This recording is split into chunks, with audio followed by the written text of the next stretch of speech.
All right.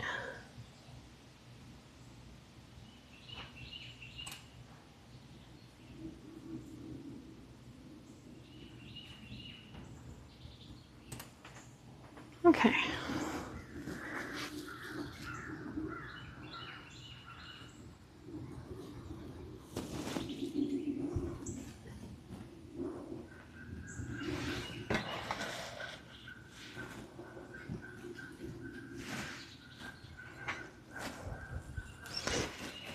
Okay. If you're watching, give me 1 second. I'm just making adjustments here so I can get the most open table space on camera. It's gonna be a little wonky for a second.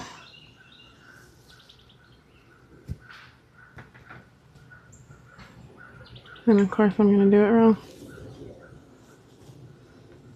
There we go. That's pretty decent. Cool. Alright.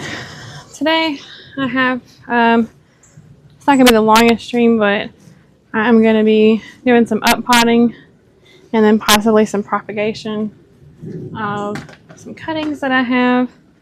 So this is gardening on a budget. So of course we're going to be up-potting. We're using some soil that I have from the garden. I'm going to add a little bit of fertilizer because the plants are not seedlings anymore. They're starting to grow. They put on some true leaves, which we'll cover in a second. And then I have some muscadines, which are grapes. They're just native grapes to the U.S. and we're going to up-pot those. I propagated them from cutting, so I trimmed up my muscadine plants last year, and I popped some of these in some soil to see if they would put on roots and grow, and they have. So we're going to get those in some pots, some bigger pots. Going to be up-potting my eggplant here. I got 2 eggplants that are left. I'm not ready to put them out in the garden, so I'm going to up-pot those and get them into something bigger while we wait. I have a bed that I'm setting up. These are some tomato plants that I've all taken off, and we get those into some bigger pots. And that way they can just continue to grow, and when I'm ready to put them out, they'll be ready to go. So, anywho, let's get started with that. So, I have some soil over here. I think that I'm going to start with the muscadines first. So, again, these are grapes that are okay, native to the U.S. They have seeds. They're very good. I've been eating these since I was very little. They grow in the wild out here pretty much everywhere. So these are, sweeter ones. Anyway, so I took some cuttings from one that I'm growing and stuck these in some soil, and they have put on roots and they're growing. So we're going to pot them up into something that can hold them and they can grow out into a nice starter plant. So let's get started with that. So I have some soil over here. You can't see this. It's off screen, but I will tell you about it. It's just garden soil. Nothing much to it. It's some that I was using it's the rest of the soil that I was using in my garlic and potato bed earlier in the last couple of years, and now I'm just ready to cycle it out and use it for something else. It needs to be recycled. I need to cycle out some more compost material into that thing that was holding it. So I'm going to use that. I'm adding in some organic granular fertilizer. It's granular, so granular, organic, somehow it's organic, I guess. I think most fertilizers are, but I guess they're synthetic ones. I don't know. Fertilizer are just chemicals. That's what I'm saying. Anyway.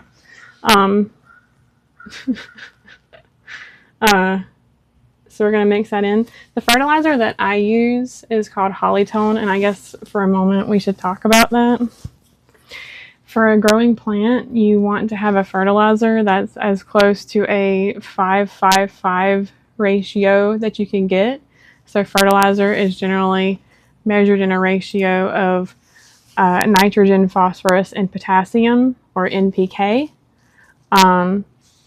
you want to be as close to a 5-5-5 or a 4-4-4 or a 3-3-3, a level one as you can get. So I happen to use, I'm gardening on a budget, so I bought Holly Tone when it went on sale at Costco. So that is you can look it up. It's an organic granular fertilizer. Its NPK ratio is 4:3:4.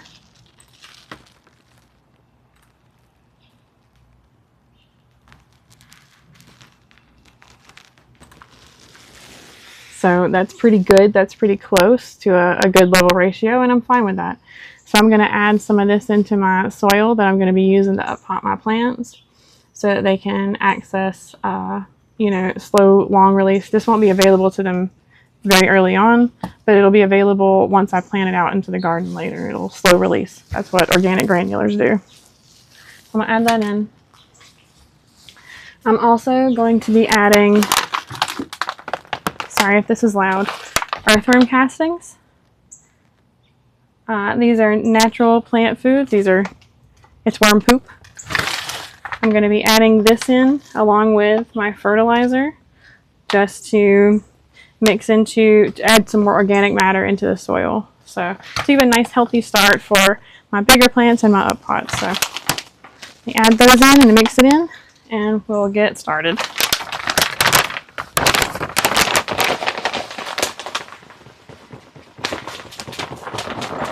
And just to go ahead and state, I got all of this. The earthworm castings I also got on sale at Costco. They have it every year at the one near me, and so I've been waiting for it to go on sale. Come out here, I can't.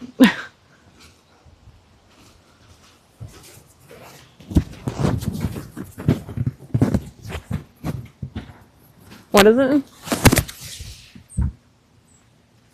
Just move it down? Yeah, you're peeking on every word. Oh, okay. Yeah, like probably here would be fine. I'm gonna bump it on the table on if the I table. do that. Okay. Yeah. So. All right, you wanna go here? Try that. I'll try. Yeah, I got it. Yeah. Yeah. How about that? Well, you have to tell me. Okay, thanks. Okay, sorry. Apparently that was loud. I don't know. I can't hear myself.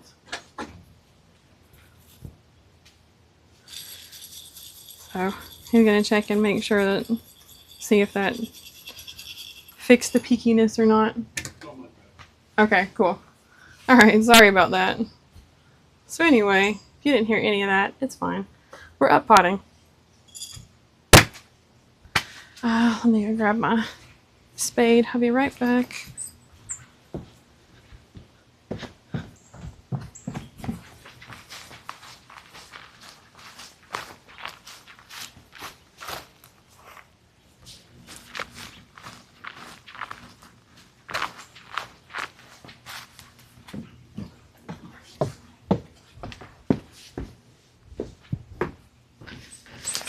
Okay. So now I've added the earthworm castings and some fertilizer. And I'm going to mix this in to the garden soil that I pulled up, which is basically, it's a mixture of wood bits, some topsoil, some grass that's breaking down, like it's all good organic, not organic, compost material. I mean, I guess it is organic, but it's not the point of it. Anyway, it's good compostable stuff that provides lots of nutrients and adds a lot back into the soil. So in gardening circles, you might hear this type of compost referred to as black gold, because it's just really good and broken down and full of good nutrients and just ready to provide so much life. Anyway, I'm a gardening nerd, I guess.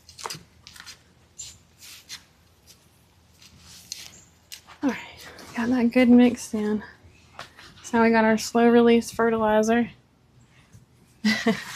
Yeah, we got our slow release fertilizer mixed in, which again is it's a 4:3:4 NPK ratio. are nitrogen, phosphorus, and potassium. You want to be as close to a level number as you can be. So a 444, a 555, a 333 will provide all of the good nutrients to your plants to get just all around good growth. If you're targeting leaves and stuff like that, you want to go for a higher nitrogen. If you're targeting fruits to grow, you want it. So there's ways to target nutrients to get the type of growth that you're looking for. But as far as potting up stuff, a good level number is the best way to go.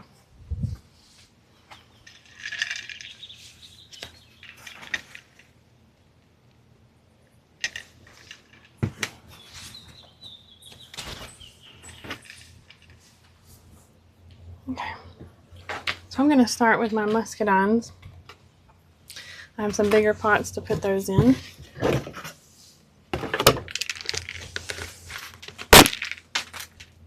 There we go.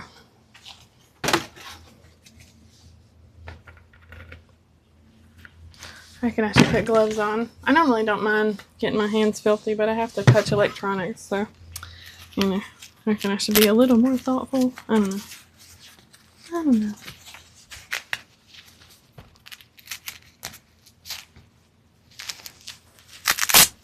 What's the current temperature, Nate? Do you know? Or with the humidity? It's pretty warm. But I have my sun shirt on, so I'm okay, but it's pretty warm today. So I'm going to put in some of this good soil. That's got our fertilizer and our earthworm castings mixed in. 79. What's the humidity percentage?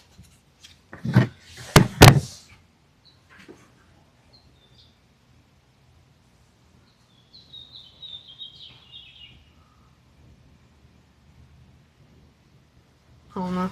I'll look on my phone later. But it seems like a lot. So I have two muscadines growing up in here.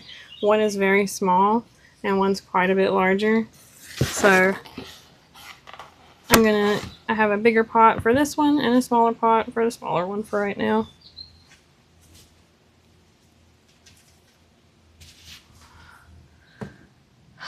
Yeah. 61%, perfect. That's what we like to see. I'm actually gonna just, so again, I reuse a lot of stuff. This is obviously a plastic bottle that I've used for this. I'm worried about messing with the roots, but actually we should be okay. Perfect. I'm just gonna pop it out of there. I was thinking about cutting it open to get it out, but I'm just gonna go for it. Just gonna, you know what, actually I kind of want to see how the roots developed over time. This is one of the earlier propagations that I've done. So it's like a science experiment. This might be a little loud, sorry. Hang on one second. Let's see what this looks like, because I can make 100 of these a year. So I need my box cutter. It'll be alright. Kill it. Nope. Muscadines grow wild here everywhere. Like, they're on the sides of roads, they grow up fences, they grow in the woods, they grow everywhere. They're so good. I used to get into a lot of trouble because they will grow up trees and I would climb the trees pretty regularly to get up there and get them when they were fruiting. And my mom would just go out there yelling, "Ah!" And I would say, okay, I won't climb the tree anymore. And then she'd go inside. Oh yeah, that's some good root development actually. This looks like nothing to nobody, but that's a good long root line right there from this cutting that's developed. That's amazing. This is a plant that I made, for free. And it's got just drop some of this soil that it's been growing in. It's got some nice roots all ready to go. So this is, $10, $15 that I didn't have to spend. And I can do it again later when this one grows up. So I'm going to get the one that it's going in. Filter, filter, filter. We're going to pop it in here. Actually, I'll add in some more. Okay, that's good. So I'm a little lower down. I'm going to push in a little bit. Yeah, it like grew around it. And yeah, it was sending out some nice rootage for the size. Heck yeah. It's pretty cool. And again, free. All free. So I pushed in a little bit on the bottom to just give a nice firm base for it to grow into, but not nothing too hard. You know, you're not packing it in. You're just giving a nice firm base. Now I'm going to set this in here and I'm going to fill in the soil around it. And the soil again already has its fertilizer and some earthworm castings. So it's good to go.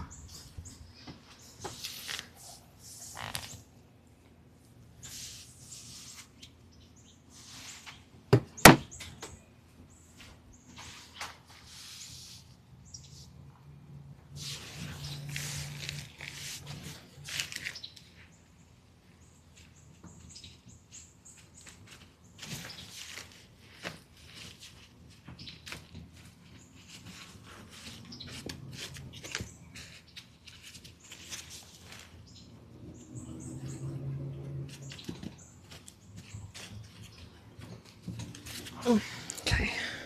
Alright, that looks pretty good. So we'll go more into propagation in a little bit.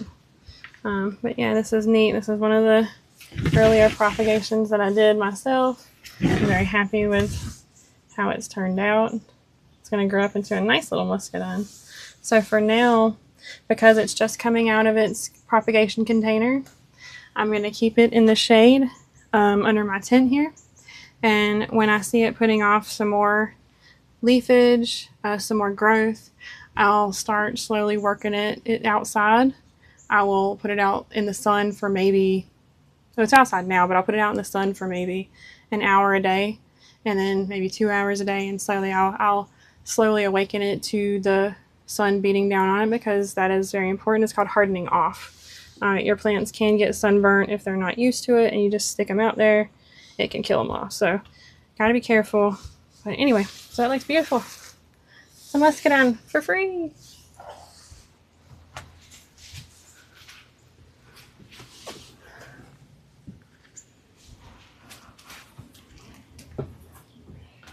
Okay, moving on to the next one. Get some soil here. So we're going to do a smaller one now.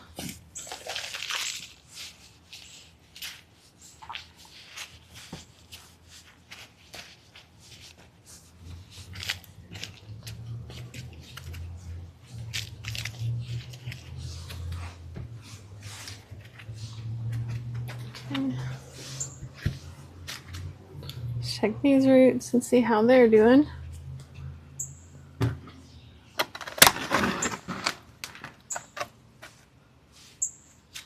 Put my little fan on. Hey Nate, I'm gonna wonderful scrum dangling, exactly. I'm gonna put on my fan thing. Just let me know if it's really loud or whatever. Please, sir. It's a little warm out here.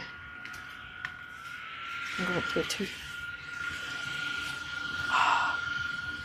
Okay, it's going either way.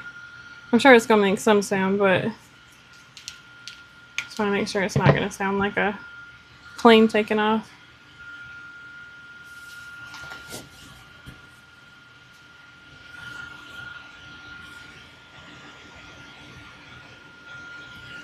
Okay, cool.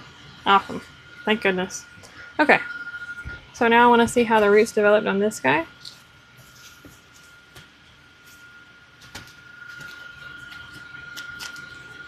Oh, yeah.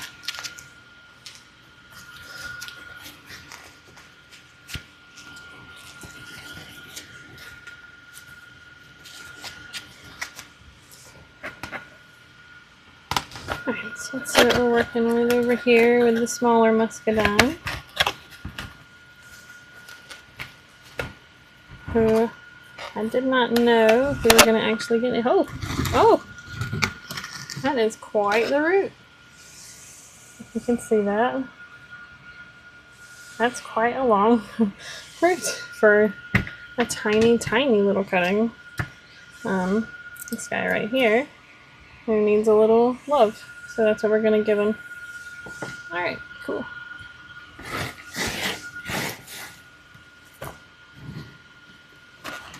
Okay. Put it over here.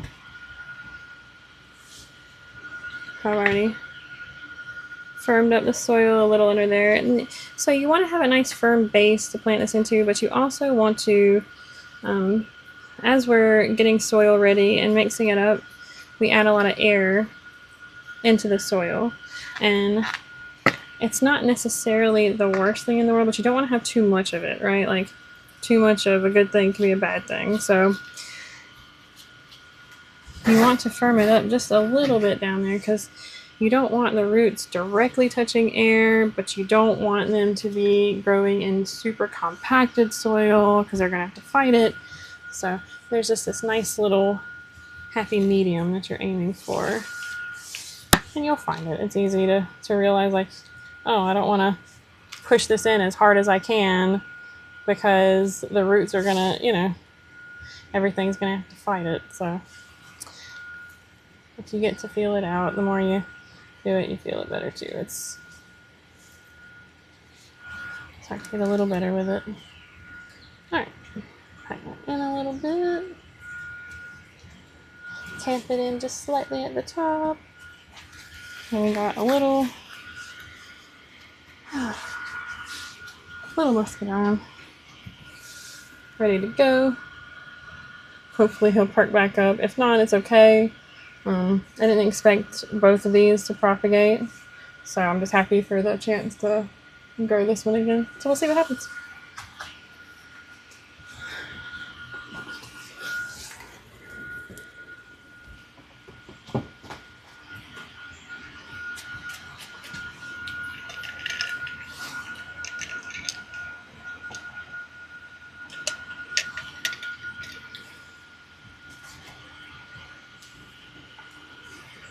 Alright.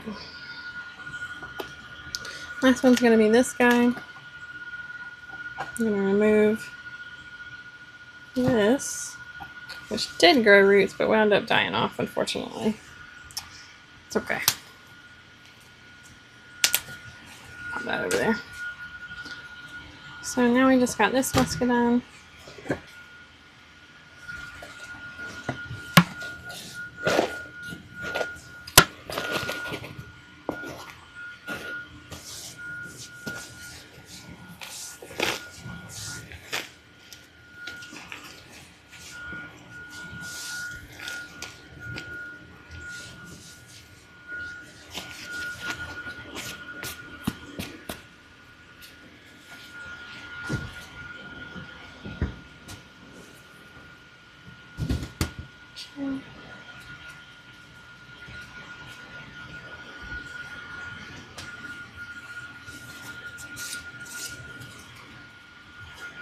I'm going to try and carefully get this guy out. Hopefully not damage the root system too much, if at all possible. Remember that, not just doing this, but when you're taking smaller plants out of their pots, and even sometimes trees and stuff, try not to grab them by their stem and pull. That can be very detrimental.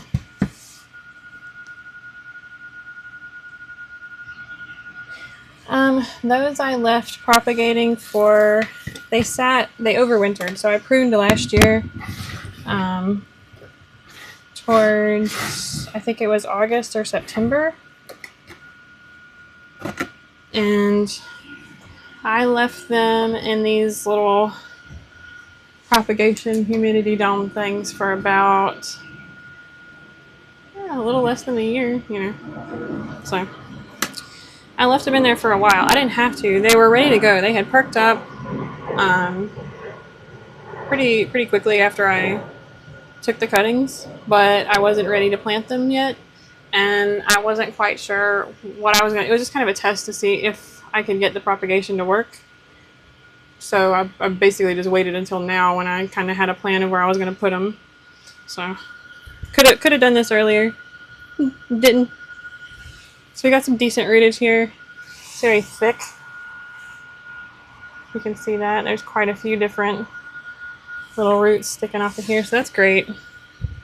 These did so well. So I think at the store you might pay, I don't know, 10-15 bucks for one of these that's just a little stem. It has no real leafage. So this is pretty decent. I'm gonna go conservative. I'm gonna say 10 bucks for one that's going, or two that are going. So then I have three. So yeah, save about $15. That's cool. That one's good. I'm just gonna tamp it in a little bit. Move that a little closer. There you go. Tap it in just ever so slightly. That's a nice little muscadine, ready to grow. I'm gonna set these over here, water them in real quick, and we'll get to the up-potting our other, our smaller plants, our non-perennials.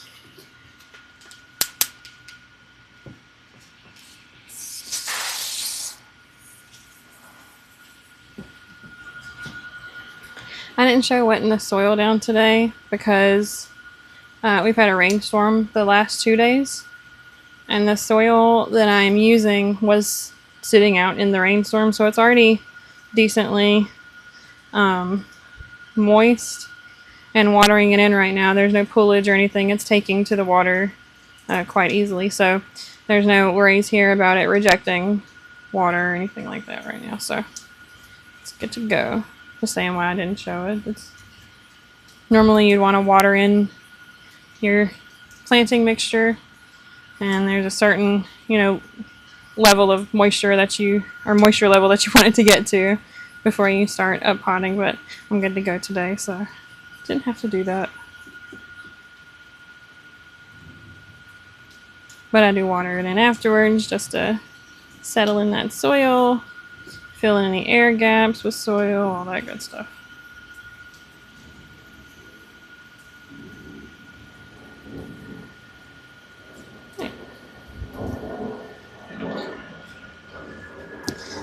After those rest for a couple of weeks, maybe between 1 and 2 weeks, I'll come back with some liquid fertilizer that'll be ready for them. It'll be immediately available to them, as opposed to the granular, which isn't available for months, several months. So that liquid fertilizer will be readily available plant food, and you can buy it. I'm gonna make it. I make it from. So fertilizer is just chemicals and nutrients that you're adding back into your soil to feed your plants. I keep my garden weeds and garden plants that, like volunteer tomatoes, that type of stuff that root themselves, and I don't want them and they're in the wrong spot. I collect those up when I'm weeding, and I put it all into a bucket, and I cover that bucket with water, and I let the nutrients and everything leach out into that water, and I use that water as my own liquid fertilizer. You can buy it from the store. I don't care either way. It's up to you. I'm just saying the cheap way of doing it, which is, there's some really good liquid fertilizers though. The Alaskan, the fish fertilizer. That stuff is really good. I wouldn't mind trying that one day. Alright, so we got 1, 2, 3, 4, 5 tomatoes and 2 Black Beauty squash? Sure. Zucchinis. So I'll start with the tomatoes. We'll take the gloves off for this because we're talking about very small leaves here. So when you plant your seedlings and your seeds come out, staying fish fertilizer, yes.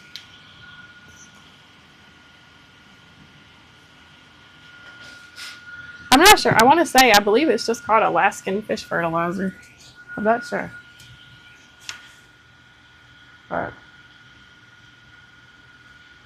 anyways.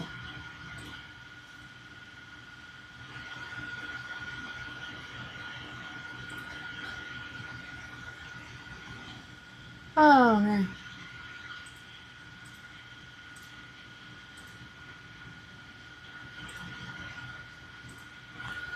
So, let's talk about, let's talk about seedlings. So when you plant your seedling and your plant first comes up, it puts off seedling leaves, or the first 2 leaves that it puts out are nutrient gathering leaves. They send out, they're the first leaves of the plant. They don't look like the rest of the plant. They just look like seedling leaves. They're generic seedling leaves. They're there to gather some sunlight, search for the soil top, that type of stuff, and just start the plant growth. So come up a little closer. There's a tomato. There's one type of tomato. You can see the leaves here, what they look like normally. This is a seedling leaf. This does not look like the rest of the other leaves. These are called true leaves. These are the first true leaves of the plant that look like the rest of the plant are going to look and show, what the plant is. So all of them have seedling leaves, and then you'll see there's a period of growth. Seedling leaves, and then a period of growth, and then your true leaves start popping out. So that's just a general plant knowledge. So tomatoes are really unique, and I really like them because they have these hairs. They're covered in all these hairs. And all of these hairs have the potential to become a root. So what you can do with tomatoes, as opposed to a lot of other plants, is you can plant them, you can remove leaves all the way up, as high as you can, all the way up to even here, and plant it this deep and send off just tons of roots and really, really send off that early growth, because the faster a plant roots and takes a real good root, the faster it'll start, shooting up in that crazy way. So you can really get a good, jump with tomatoes so I'm going to remove this leaf, and I think that's good. I'm going to now plant this tomato as deep as I can because I want all of these tiny little hairs. You can see those. Let's see. It's covered in tiny hairs. I want all of them. Oh, there you go. You could see it there for a second. There we go. I want all of these to send off tons of roots. Let's do that.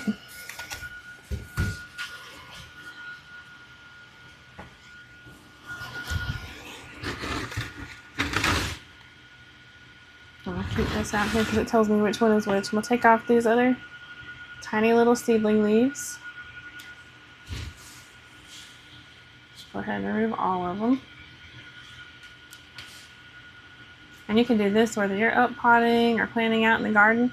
Some people will, when they're planting out in the garden, will, instead of planting a tomato really deep to get the rooting all the way up, they'll take it and they'll lay it down sideways and plant it with just this sticking up so that it roots all down the stem in a lengthwise fashion. And then you might get shoots that come up from the stem that you can then harvest and propagate tomatoes off of. But you would keep that growing until it got fairly tall before you went out and did that. All right. Let's see. So I'm looking to cover about that much. That's pretty good. It's going to root down fairly well. So let's do that.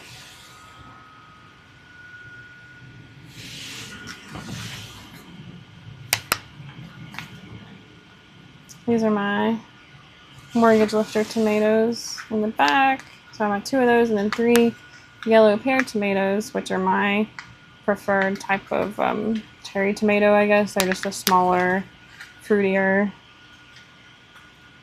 or it's not fruitier, sorry, savory cherry-sized tomato.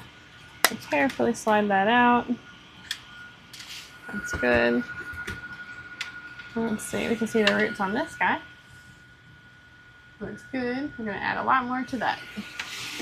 So again, some people, instead of planting it very deep to try and go as far up the stem as they can, some people will plant it out in the garden. They'll lay it down like this, cover it with soil this way, and then have this part sticking up for general growth, and then also look for shoots to come up off the stem through the soil to harvest off of and, you know, grow as a step up, you know, collected plant. Anyway, let's get some soil in here. So I'm only putting a little bit at the bottom. Then I'm going to pop the tomato in here, and then we're going to cover him up. So I'm going to get some soil to bring over there to try and do that on the camera.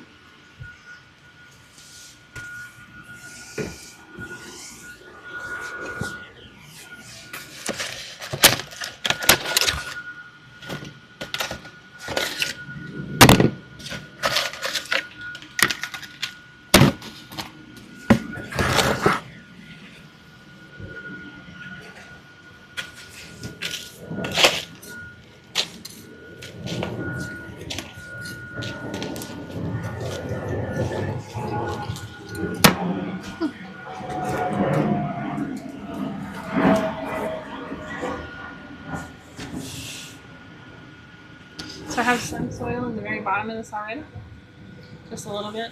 I push down just ever so slightly in the very center. Oh, can't forget drainage. Don't forget drainage. Let's see. One moment. Hey, do you know where that dowel is in there? Dowel, burn, whatever. Pokey thing. I'm about to go look. I think I know.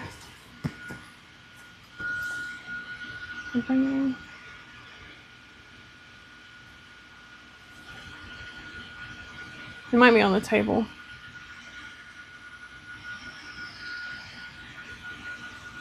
Let me go see. I'll be right back.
Alright. We got this thing. I use that to poke holes and stuff. It's a hole poker thingy.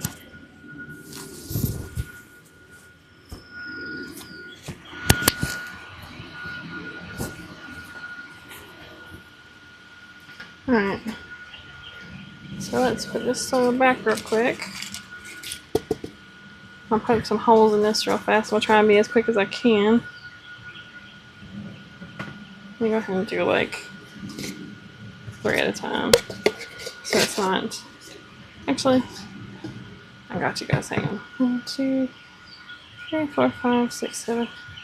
1, 2, 3, 4, 5, 6, 7.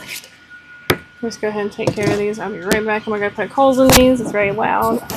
And I don't want you to get lambasted.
Okay.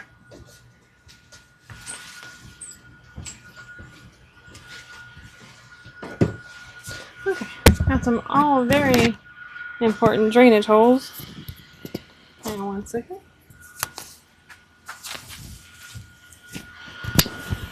Here we go. Okay. Drainage holes applied. Now let's get some soil in here.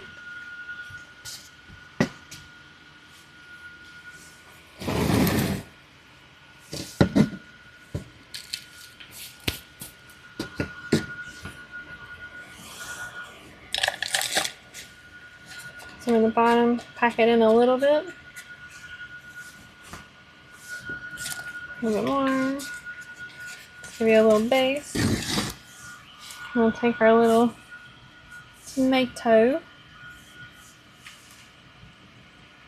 Rest it in there. And now we're going to cover her up.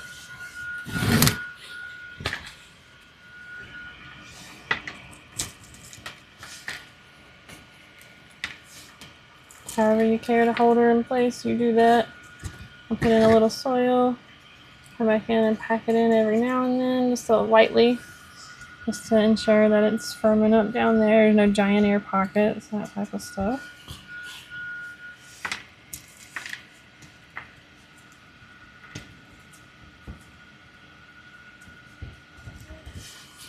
We're going to go up to the top of the cup here.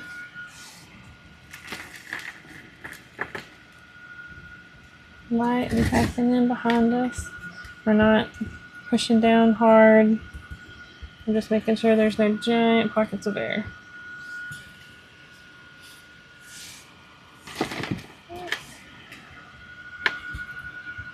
Perfect.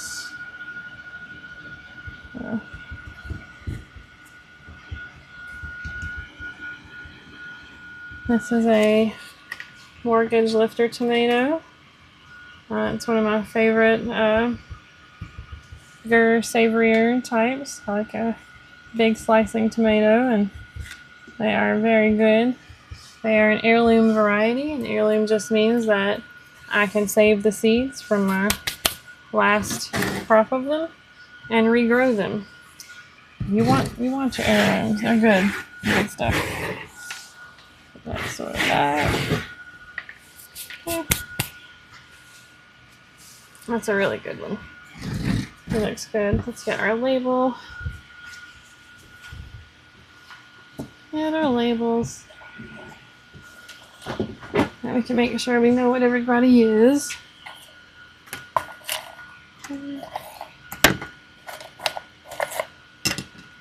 Whatever you got, it's what you got. This one I'm going to reuse real quick.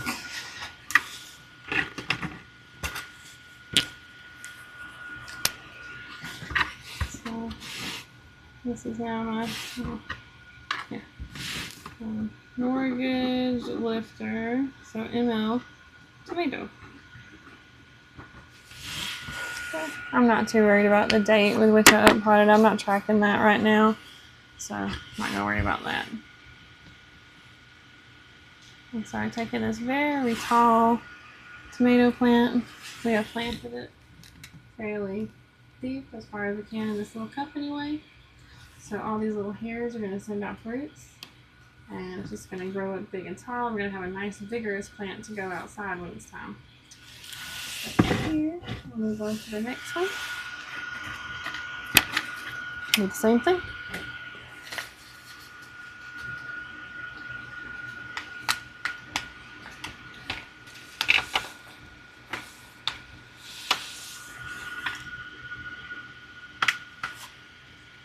I find that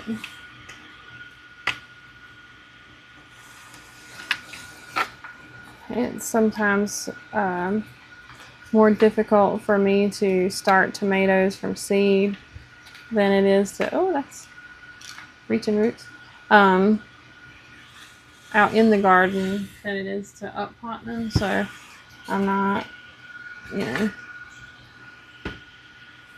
try to start them out in the garden. It typically doesn't, so I have to do this every time anyway. So, anywho, that's some really good growth. This is a very spindly tomato. So spindly means that they're real tall and lanky, looking for sunlight while I was sitting in the greenhouse. That's a me thing, but anyway, it's all right. We're gonna bury it deep anyway. These roots are awesome looking, very vigorous, good growth. Really excited for these. They should do very well. Same thing. A little bit of soil in the bottom. Tap that in there.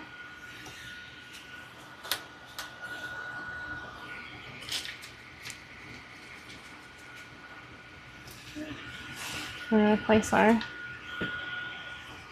tomato in there. And get it to stand up as tall as you want. We're about to fill it in behind it, so you have the chance now to position it however you want. Alright, mine obviously has a bend, so I'm going to go with that. I'm going to lay it on its backside in here and try to grow it tall. Yeah.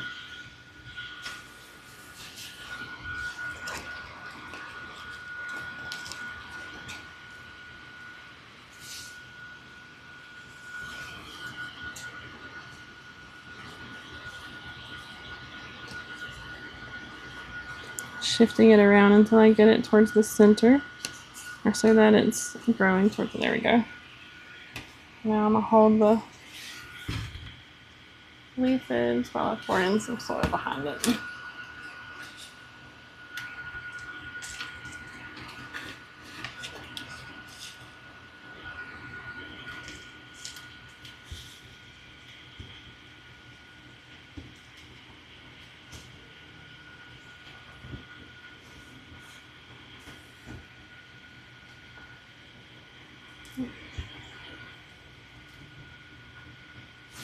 The green thing, we'll take that out for now. I don't want anything to compete with its growth at the moment. Normally I wouldn't care. Right. Try not to get soil all over the leaves if you can. And breathe on top and bottom. And again, lightly packing in as we go. Not doing anything too crazy. Don't want to push down real hard because that can lead to a compacted soil, and compacted soil does not promote good root growth. Not that you can never grow anything in it, it's just difficult. Hi, Willow!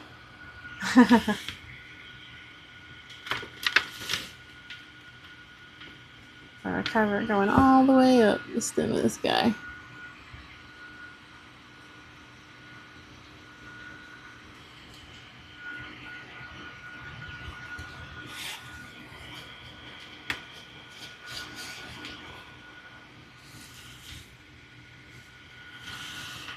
Bring our soil up to the top here.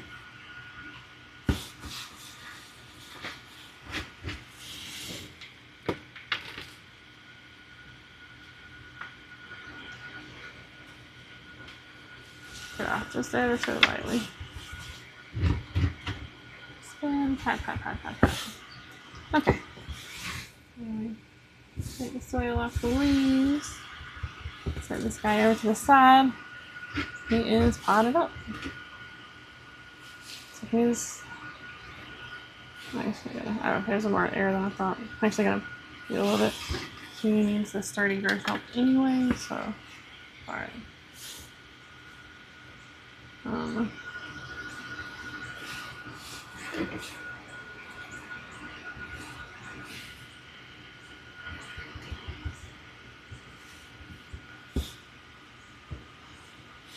Okay.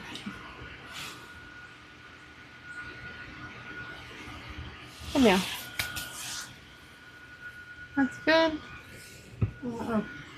Don't forget to write down what it is, because you will forget later on.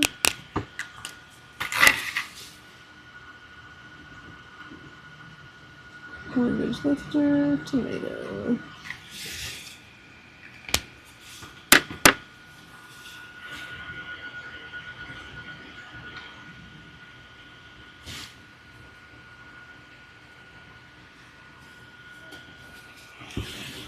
Good to go. Dirty hands, good to go.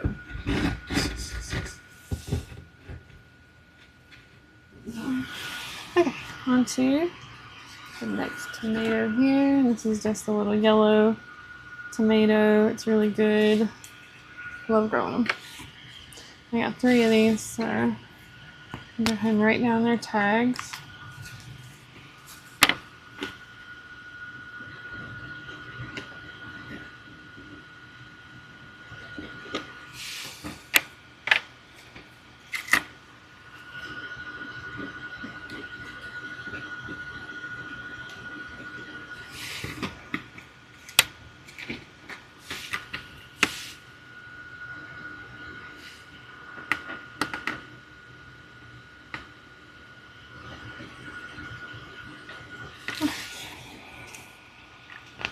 Deal. Alright. It's getting warm out here. We're going to work on these yellow pear tomatoes next. Put some soil in the bottom.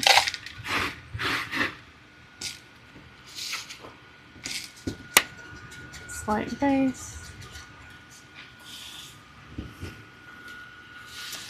And we'll just start with whichever. Start with the big guy.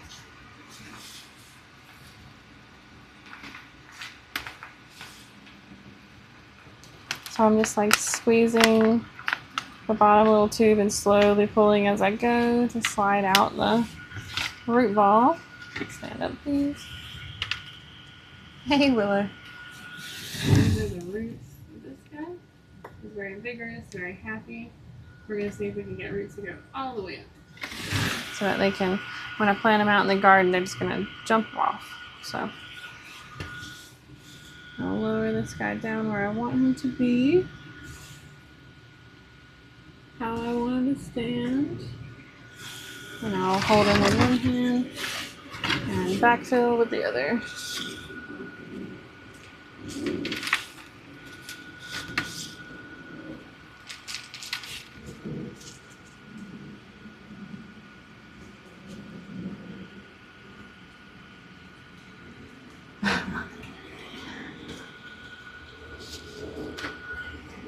She's going nuts up there.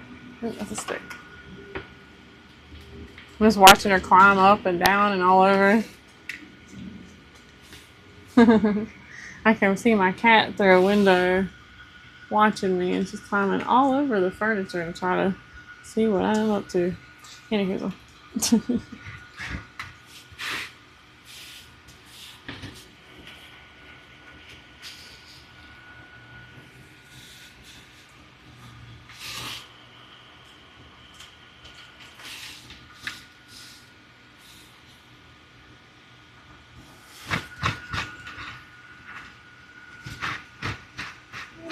Lightly tapping it in.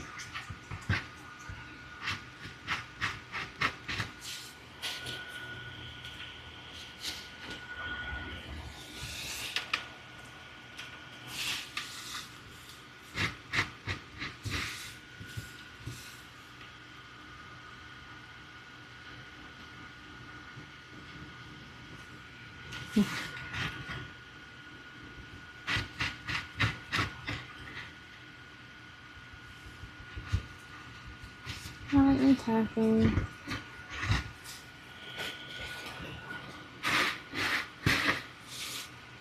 And just cover it right up to the edge. As we always go right to the edge. Get as much soil as you can in there. Yes, Mr. Crow.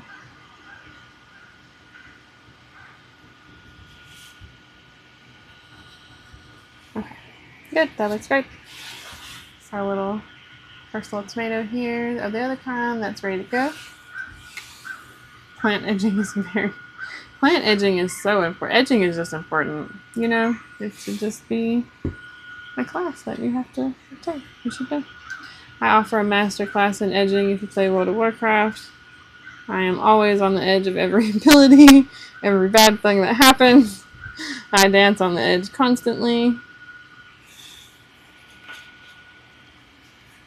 So if you want some good times in edging, if you want some edging good times, come to our Mythic Plus runs. Watch me dance around the boss ability that should be easily dodged.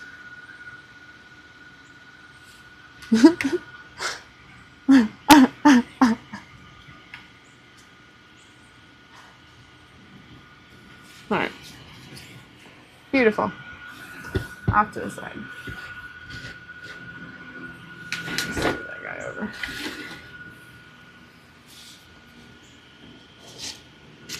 Next, I get some of my protein shake because it is warm.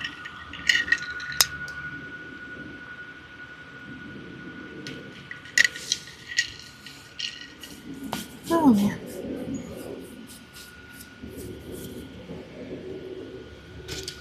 Okay.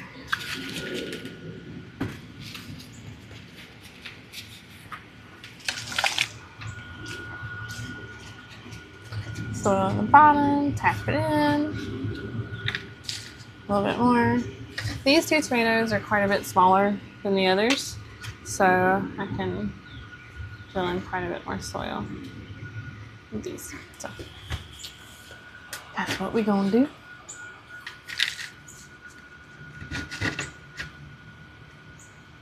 Okay.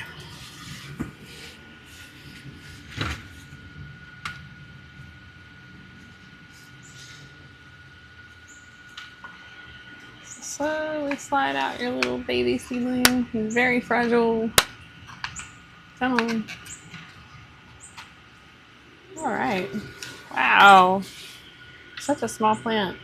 It's just some good rooted. Very nice. Very nice. Cool.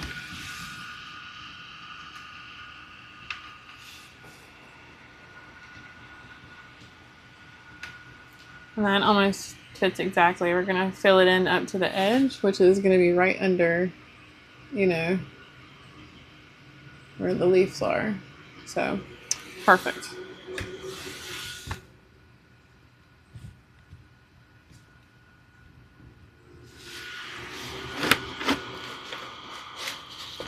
So now we just backfill around it.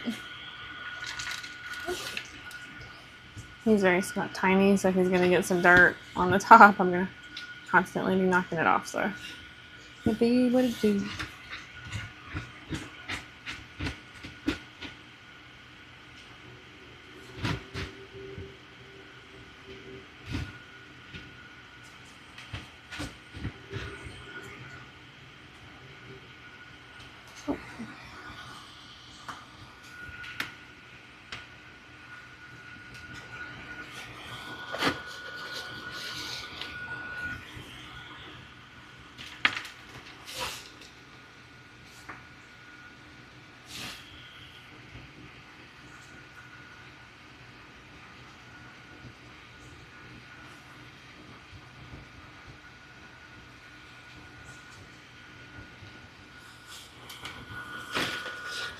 All right, getting there.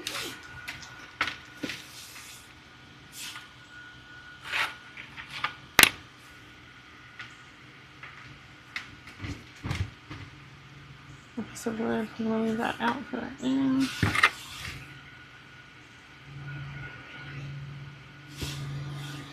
Pop that in there.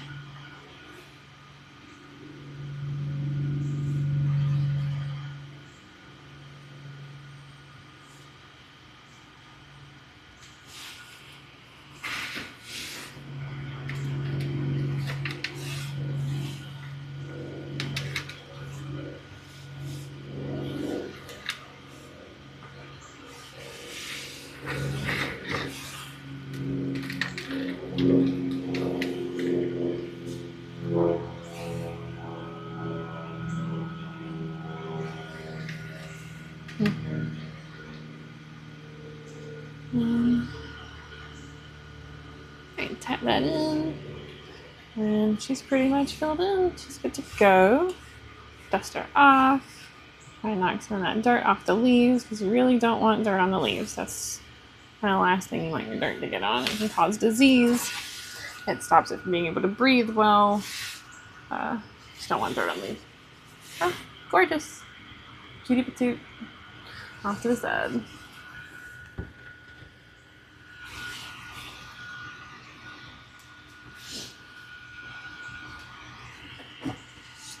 Okay, next. Last one we have here.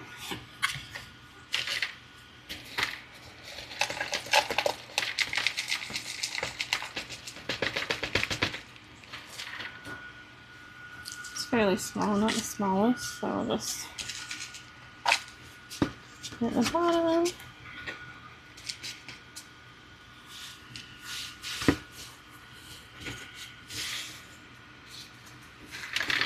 And now that everything else is out, I can just turn this upside down and pop this guy out. Okay. Really great roots. Holding on to that little chunk of soil. Really great roots. Good stuff. Love it. Perfect, I think.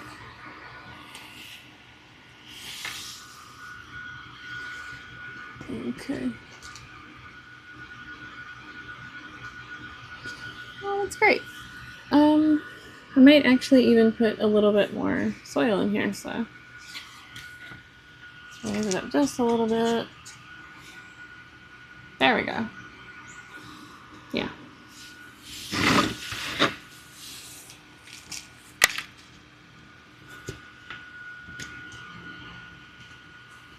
Perfect. Perfect.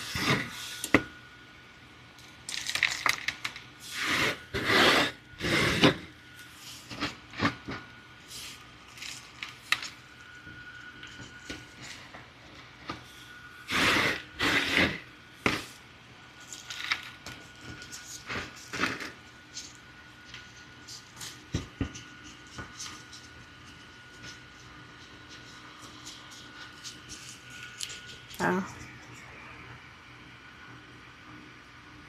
Yeah, me too. I'm always shocked at how small a plant can look on the surface, even when I'm just pulling out weeds, you know, how small a plant can look on the surface, and then you start pulling it out and it's just this mass of roots. Like, it's just, it was fixed in there, you know.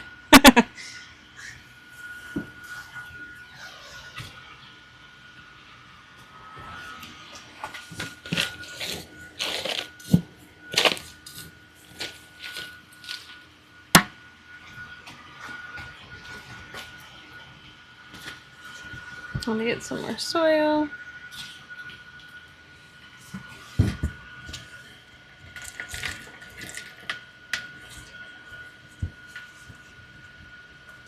Put it down lightly.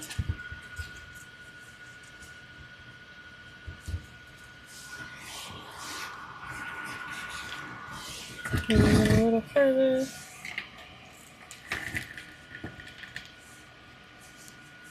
Mixing that soil around in there. Dusting off the leaves. Patting it down lightly.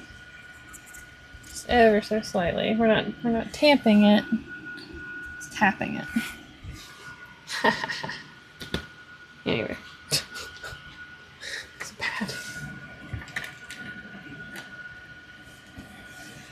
This is an acorn. I do take out acorns. They grow. I have so many baby oak trees around my yard. And baby vine trees. And baby sweet gum trees.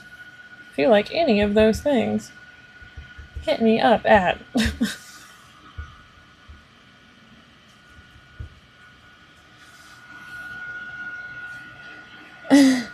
Yeah, well, you know,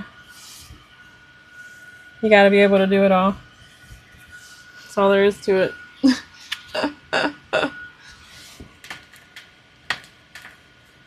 Yeah, a little bit more.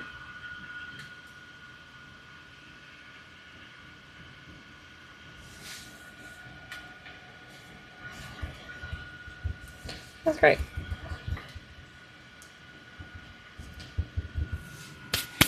So all these should put off some really good, very vigorous growth. Let's put the marker in.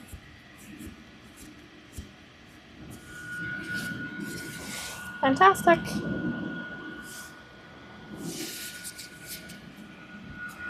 Off to the side. Let's recollect this back up.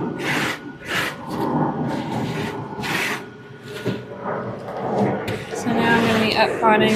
Sorry, airplane.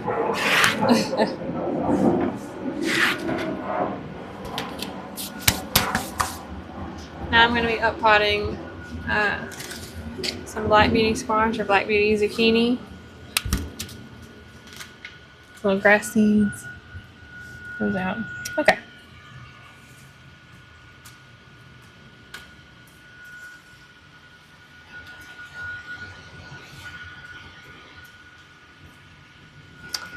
Trying to decide what pot I should use. Actually, I'm going to use this one. I was going to use the cups, but they're actually quite large. So, yeah, I think I'm just going to go large instead. These two are perfect. So I got 2 squash. I'm going to put them in something like this. They have a lot more room to grow instead of the cups. The cups are fine for the tomatoes. Tomatoes grow thin and tall. Squash likes to sprawl, so that's what we're kind of looking at when I'm thinking about it. How can I better accommodate their growth, you know?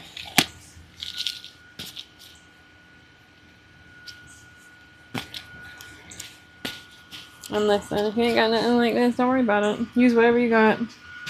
Squash is not unlike tomato in that you can get roots off of it, off of little hairs. It's got little hairs that'll put off roots. You can plant it fairly deep. I'm just going to try and keep it in the soil line. I think the head that's on this one is fine, or the top on this. Holy shit. On this one's fine. There's a lot of roots in here. Oh, yeah.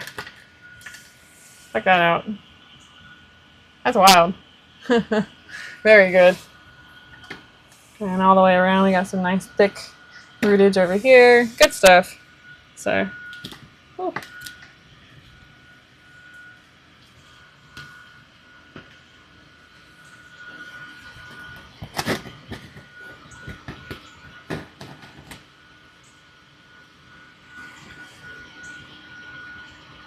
Okay. We got it in here. We kind of opened up its little ball a little bit. And now we're going to backfill in some soil. Yeah, I had a lot of roots. That's crazy. They were growing. Like, where do we go? Where can we go? Now they have somewhere to go. Or they will. So anyway, you can sort of plant them deep like tomatoes. I don't think that's necessary until later on. As they start to grow up really, really big, then you can kind of be like, oh yeah, maybe. Because they'll have these big, long branches, or not branches, but leaves that shoot off, and they have these thick stalks on them. And you can, you can repair some bug damage to those thick leaf stalks by planting them, because they'll put off roots and sort of repair that spot sometimes. sometimes. We have squash vine borers down here, and they're really bad every year. They're just, oh god, they're ugly, and they just go bonkers. So this is squash number, I don't know, 4 or 5 for me, because I'm going to be rotating them out. So in about a week, I'm going to come through and plant some more squash. Oh wait, no, I've already got squash planted.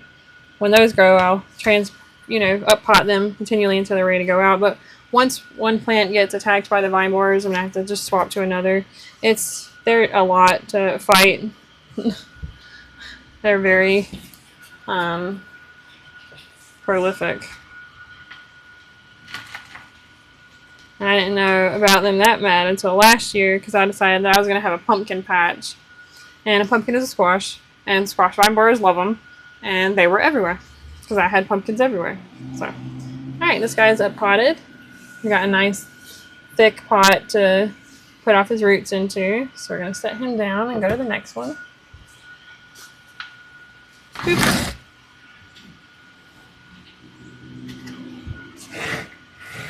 Just go ahead and take that. Okay.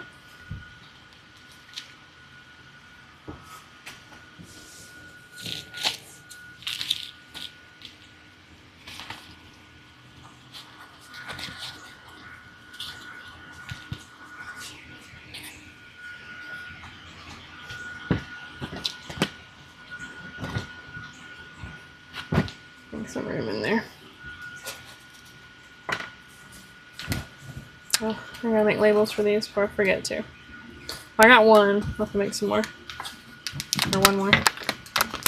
And so I'm holding this between my fingers and holding the plant between my fingers here and squeezing on the bottom to kind of get it to loosen and slide out as much as possible without pulling on the stem too much.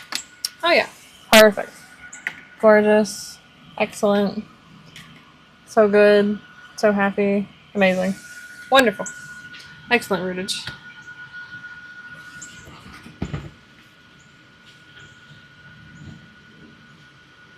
Pop that down and backfill around it.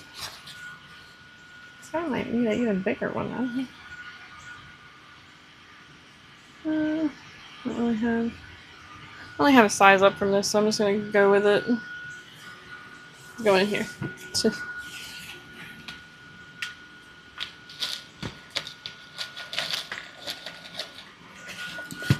Oh.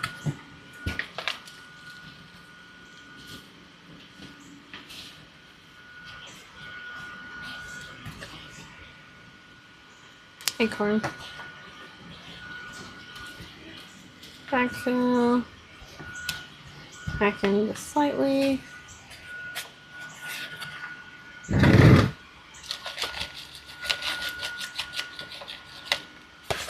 I sent it to him before, I think, but he didn't like that it made sounds everywhere,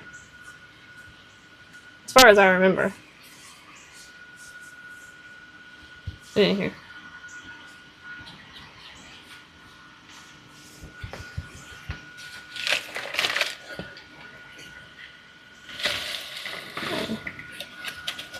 Rest of it in here, level it off.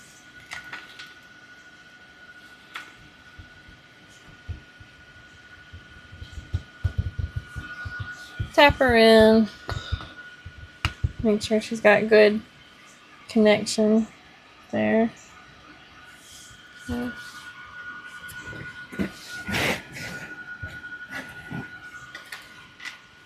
Put a little bit back on top.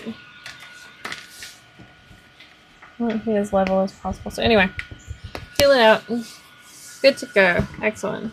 Black Beauty zucchini. Wonderful plant. Going to be really good to eat. And I need to make one more label. Clear this off though. I'm going to set this down here because that's everything out of there for now. So that's going to get cycled back in to use this soil. Again, pull the grass seeds out, use the soil, and we'll plant more stuff later.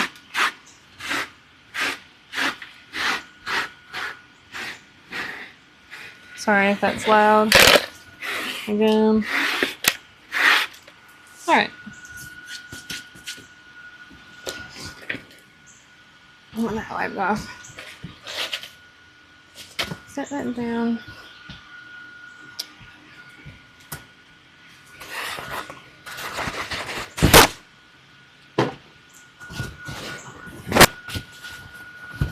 Now we're going to talk propagation. Oh wait, let me make my label and then we're going to talk propagation. Because I have some plants that I need to get into a propagation, I don't know, chamber. I don't know what you want to call it. I call it a chamber, but you can call it whatever you want. A thing that's going to hold them while they propagate. And we'll go into all that terminology in just a second. Let me go run to the bathroom and I'll be right back and we'll start back up.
And we are back. Okay, so propagation. It is a mystery to me, but I am trying like hell to get it down and learn how to do it correctly. Um,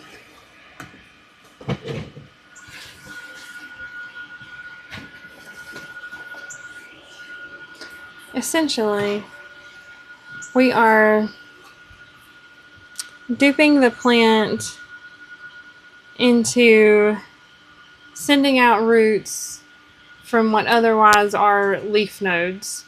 As far as I understand it, wherever a leaf is shooting out, so it's called a node. That's a leaf node. That's a leaf node. That's a leaf node. All of these, because when a plant's damaged, a leaf node especially, has the possibility of sending out a hormone that repairs itself, or the same hormone is also used to produce roots on the plant.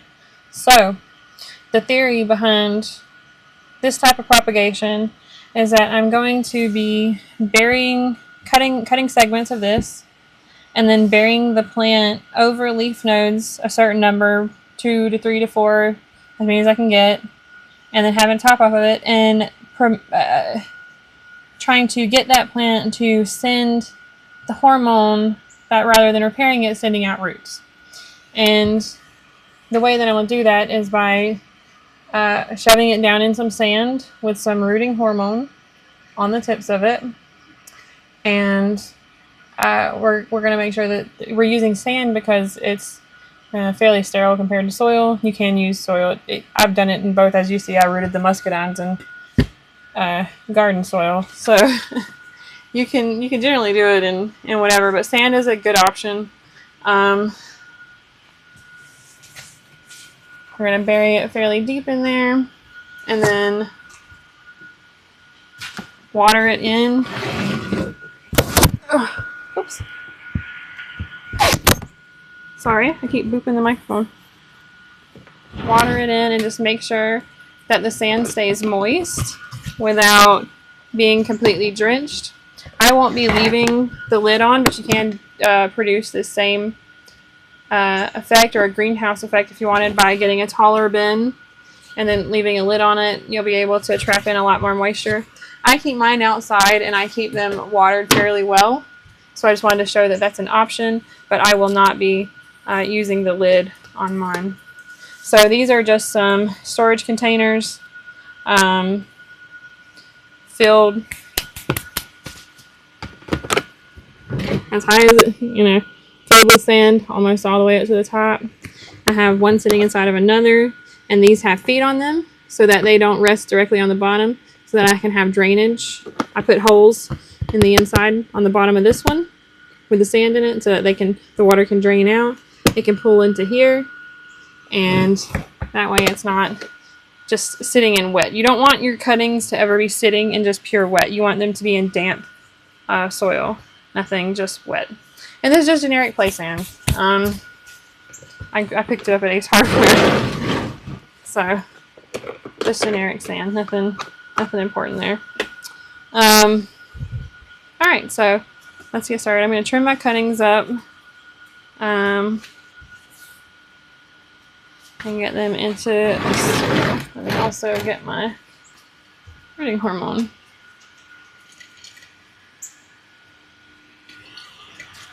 Wherever I put that.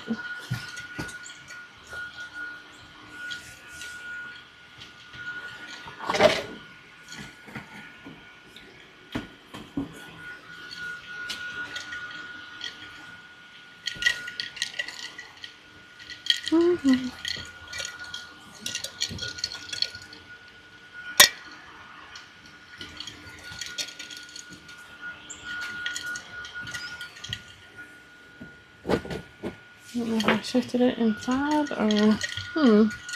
Wait one moment. I think I set my rooting powder inside. I'll be right back.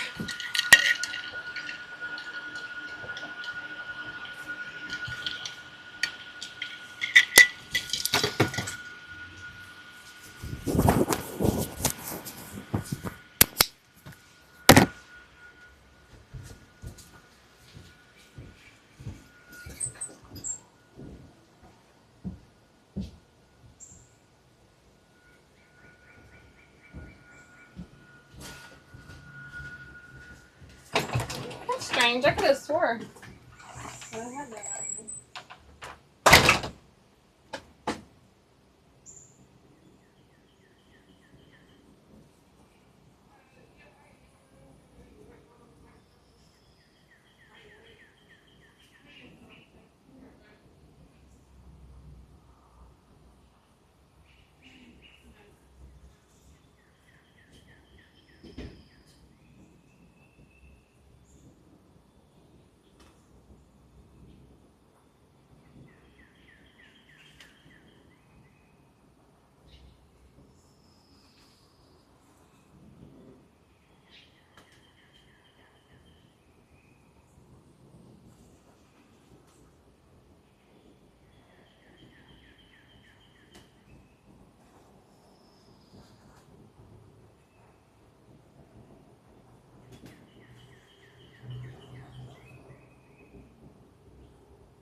Found it, or found some.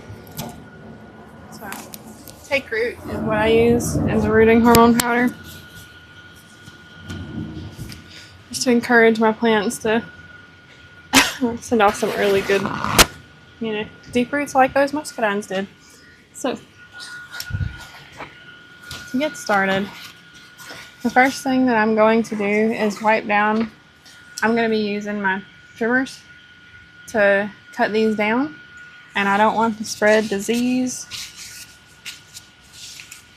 or have any issues with the bottom of the cutting, the one that's going into the soil. That's the one that's the most susceptible. It's going to be the one with the most damage and the most susceptible to issues. So we want to make sure trimmers are good and clean when we start.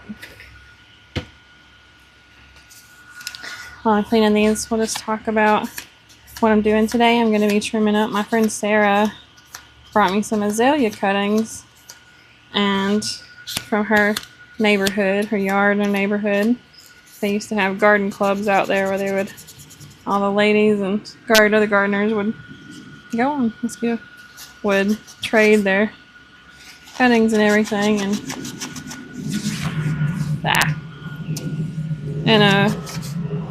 so they have some really beautiful, beautiful flowers and trees out there. So Sarah has brought me some azalea cuttings. So I don't have an azalea bush, and I'm excited to get one. Alright, that's good and cleaned off. So to start with, there's that one, and then, mosquito. Got him. Gross. It was a good catch. Anyway, I also have a piece of my blueberry bush that I want to try and root. And ideally, you want to root cuttings when they're dormant. So the best time to do this would be, January to February to March. For my time, like way early March, maybe before the buds on the leaves or the stems open up. But, we do what we do. This is a piece of the plum tree that I'm growing. It was a branch that was hanging a little awkward, so I've decided to try and root some of the green growth from it. I don't know if this is going to grow or not. These are testers, let's be honest. All this is, I'm not the very best at propagating. I know the basics of it. So we're learning together today. And then let me get my azalea cuttings.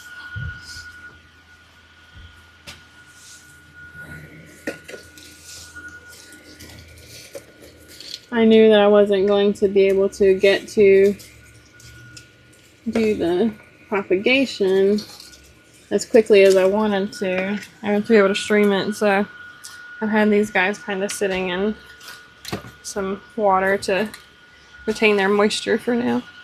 So I'm glad we're getting started. All right.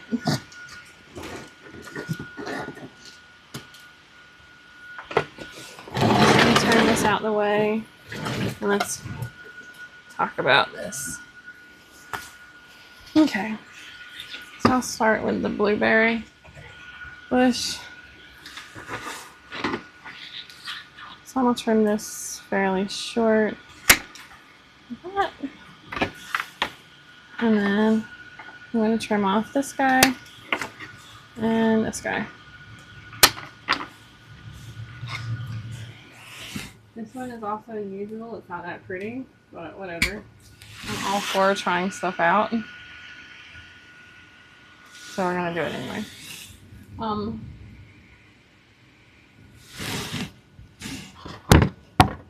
There's already a leaf growing out of here.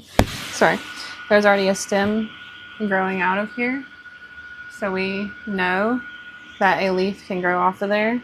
We know that that one should get buried. There's also a node here.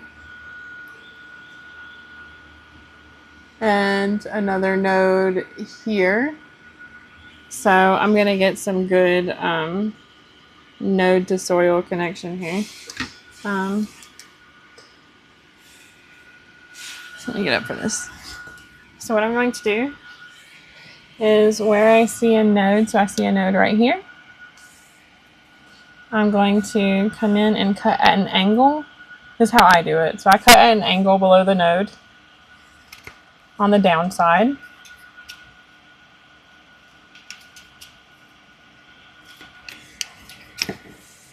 And then on the top, or where I know the top is, I'm going to cut it flat. So I'm going to cut it right above this one. And the reason I do that is to differentiate to myself where the top and bottom of this stick are, because I'm sticking this stick into the ground. So now I'm going to get some rooting powder. This is just another one that I had upstairs.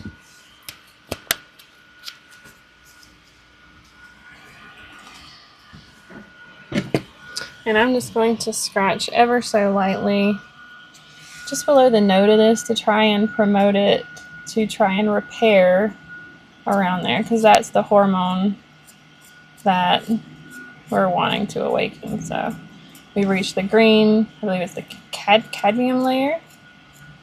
Correct me if I'm wrong. So we've reached the green underneath the little bark there. I'm going to dip this into my rooting powder. Pretty good. And then I'm going to put this into my sand. I'm going to use my little tool here, and I'm just going to poke myself a little hole.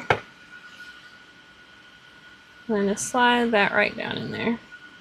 You want to get as many nodes as you can, while still having some that can produce leaves at the top.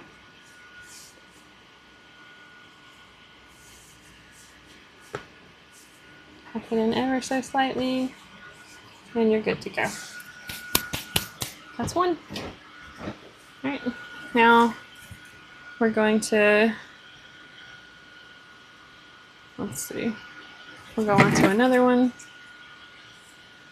I'll make this the top of, I decided to make this leaf the top of the next one, so I'm just going to cut right above that in a flat so that I know which way is top. I'm going to find me a node, there's one right here, cut an angle, I'm going to scratch just ever so slightly, just to get those hormones to wake up and say, hey, we gotta go do some repairs. And then again, I'm gonna put this one in here.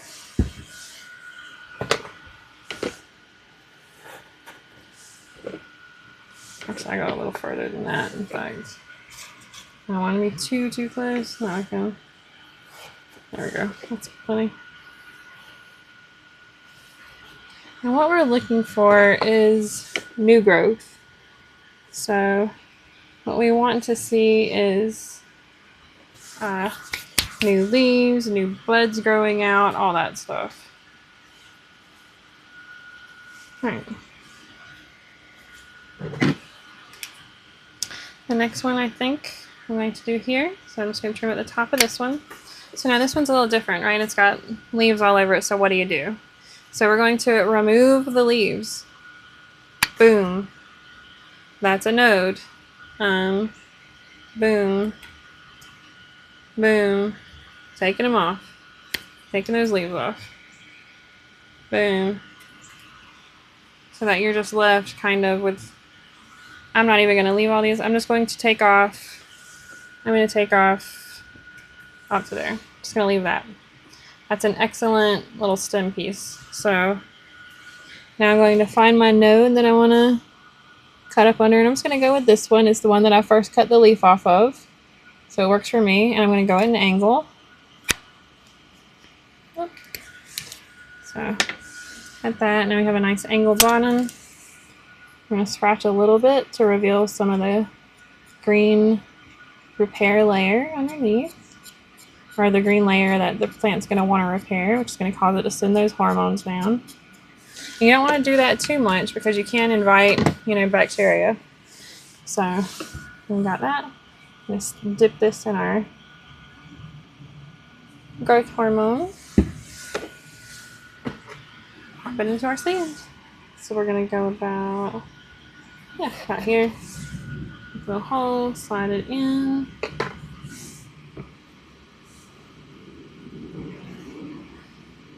Put that one a little deeper down. I have my leaf nodes sticking up top, but they're very, very short.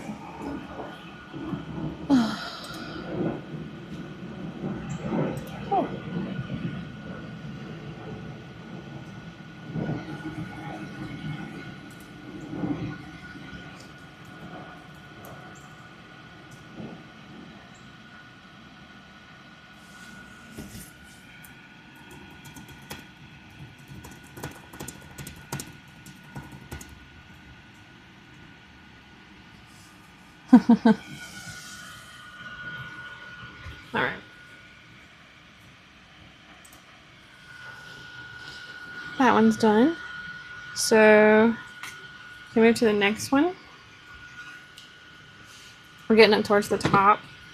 So I'm just going to pick a winner. The top of this doesn't look the best, so I'm not going to go with it. I'm going to probably go with this one here. So I'm just going to, you can see that, cut the top off here.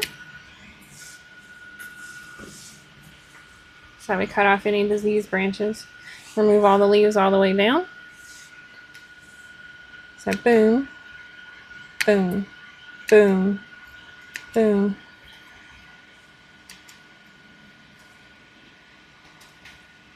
We're gonna make a baby brother plan. I love that TikTok. And then I'm just going to remove the majority of the little leafage up here because I only want enough leaves. The plant will lose its moisture through leaves, which can be an issue. So definitely don't want that. So now we found a node. Trim that leaf off so we know that node's right there. I'm going to cut at an angle, or you can cut it flat, however you want. I do angles. I do angles on the bottom, flat on the top. It be what it do. Reveal a little bit of that layer down there. And again, it's just a test. I'm not a master of any of this. We're just going to see how well we can propagate here. And dip this in our rooting hormone.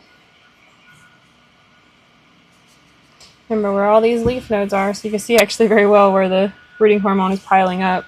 Where all these leaf nodes are is potential roots. So we want to get it, covered about that deep. Let's pop this in our soil, our sand.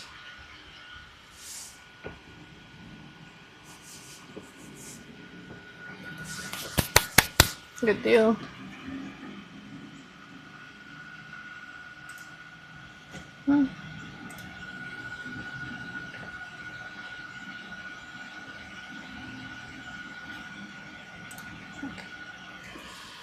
Now, we have some smaller ones that could possibly root.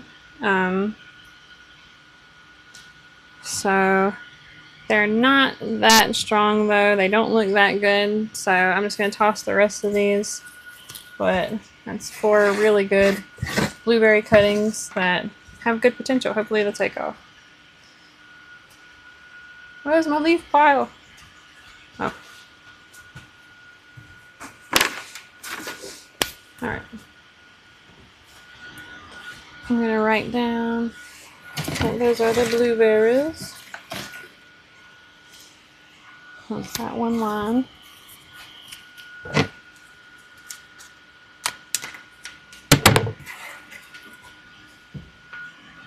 Future fertilizer, exactly. Exactly. Future compost. Will be compost. You know, the whole shebang. Alright, so we have blueberry.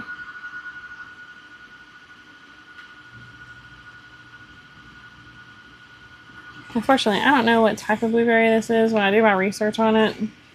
I'm not sure. I lost the tag, so you know, blueberry. You do have to keep in mind when you're doing this type of stuff that there are, this is for home gardening. I don't sell these or anything. So I don't run into issues with patents and stuff like that. There are patents on certain plants, certain varieties of blackberries and blueberries and all this other stuff. And you can run into issues if you try to propagate and sell those plants without permission. So, or without being an authorized dealer, whatever the case may be. So just be aware of that. I don't know what is and what isn't. I'm not going to do the research for it. I'm not selling any of this stuff, so I'm not that worried about it. But just be aware of that, I guess. All right, next we're going to move to a plum tree cutting that I have here. It's fairly long. It's got some green and some older growth on it, bark on it. So we're going to cut this up and get a couple of cuttings out of this if we can.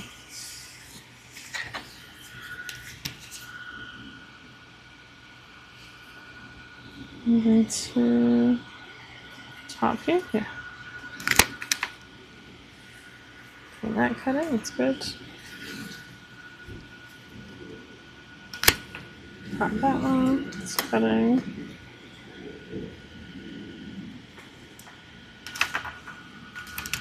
Top that one.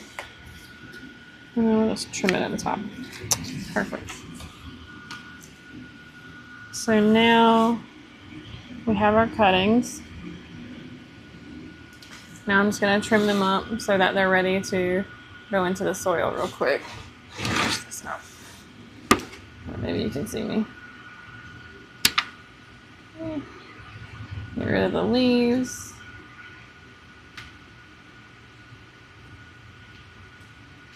I'm try and make some baby pear plants out of this. Or plum. These are plums. And then I'm going to leave about half a leaf. I'm going to trim this leaf. I'm going to leave about half a leaf at the top, maybe a little less, so that it can't release that much moisture. I'm not going to reveal the green layer. I'm not going to scratch it at the bottom. I don't think it needs it. This is tiny enough. It's a green cutting, so I think the chance of this propagating is pretty slim overall, but we're going to try anyway.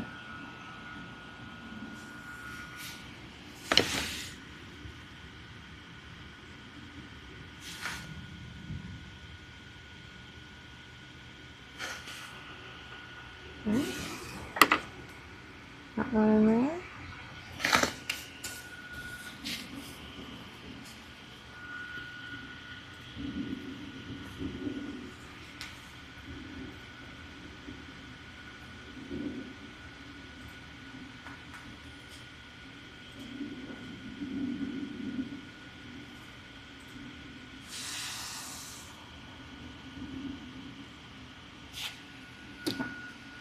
Next cutting.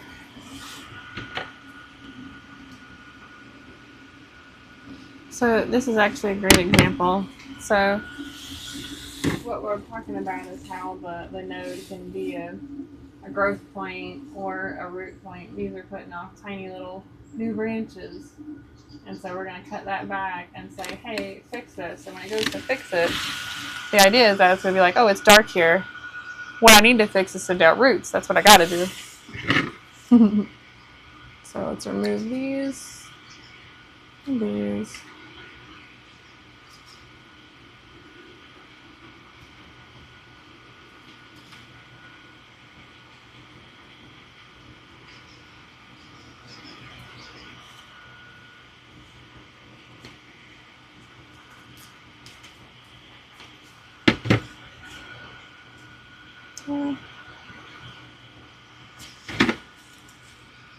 Put an angle just below a node, for me anyway. And then I'm going to go ahead and pack this bad boy into some rooting hormone and into the soil.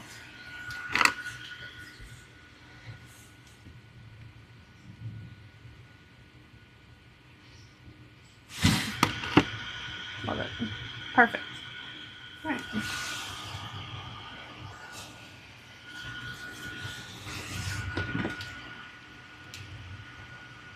Okay, moving leaves, removing leaves, removing leaves.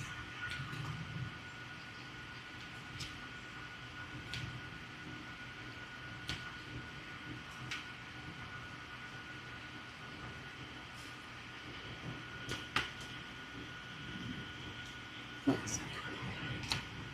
There.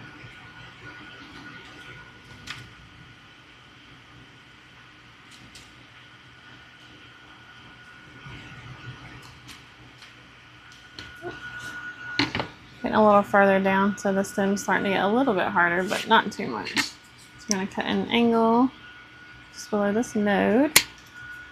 Get some rooting hormone on here. And get it into the soil.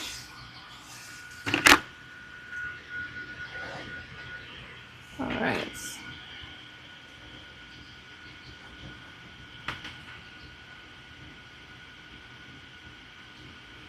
Go down just a little bit more. There we go. Get that nice and in there, and you want as many nodes as you can get in there. Just more chances to get some roots. Alright, last one's an older piece of growth. So we're going to be scratching to reveal the cadmium layer. Cadmium layer? I think it is. Anyway, on that one. So let me take these leaves off.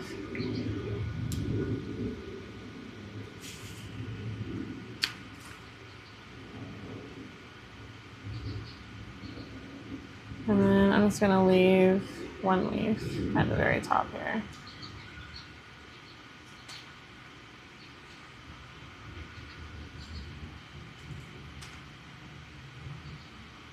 Just so that it only focuses on that one part.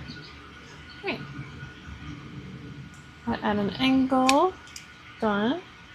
Okay. And then we're going to scratch to reveal some of the green. There we go. There it is. That's a little bit. Don't want to do too much. We're just telling it, hey, you might want to send some repair hormones down here. And for it to be like, oh yeah, okay, can do. Right? Right. So we're going to do that. Dunk it in the hormone powder, rooting powder. And that is what's going in the sun.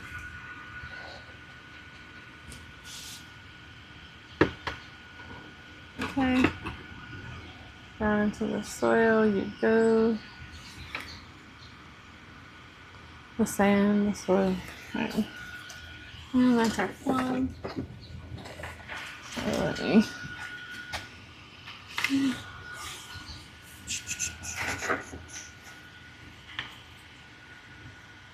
Cambium layer. Okay, I thought so.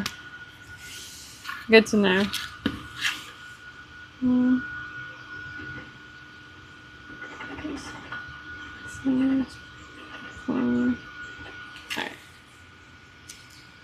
No, actually, I will write the date because I do sort of want to know when I put this in here to make sure that I've given it enough time for the root to develop well enough before I try to remove it and up-pot it or anything like that. So actually, I'm going to put that on the other tag as well.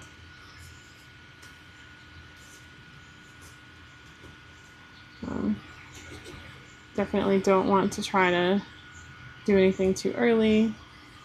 You can damage the system, the root system. I mean, you can just lead to all kinds of issues. So let's not do that.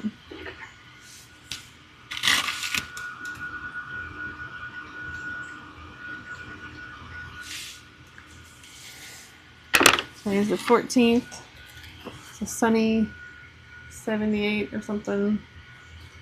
It's 60% humidity in North Georgia.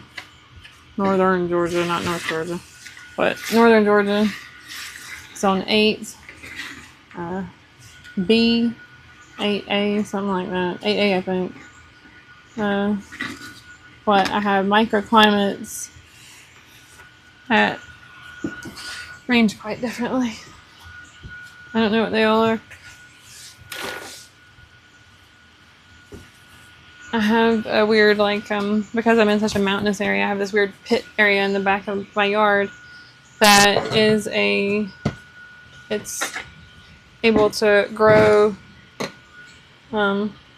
things that I can't grow in the rest of my yard. But it just has it's the shaded and it's dipped and it just has this temperature that is just slightly different from what the rest of the property is that I have, and it's able to maintain. Anyway, so I got these going so far. Now time for the azaleas.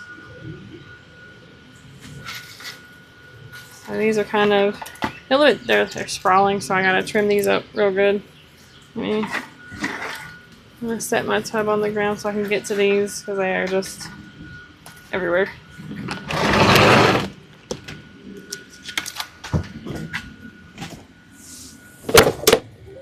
Okay. Sure. Whatever.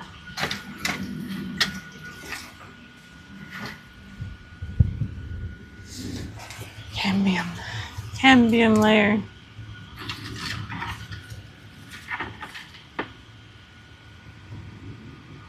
Okay. Let's see how well these do.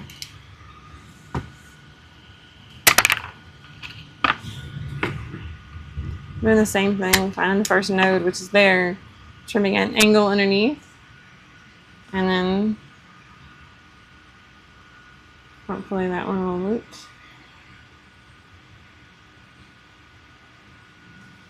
I'm actually gonna go a ways up. There's quite a bit of time before there's another. I'm gonna go up one. I'm gonna take these off. Oop. That's another one that can be repaired. I'm gonna damage this up a little bit and try and repair it. And then I will pick this singular little dude at the very top as the nourishment leaf. And I'll trim this. These looked quite a bit better when she first brought them over, but I did not have time to do what I needed to do to root them. So it is what it is.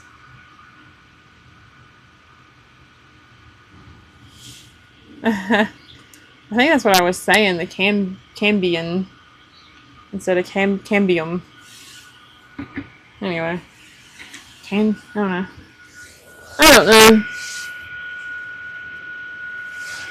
Let's put this weirdo dude in here.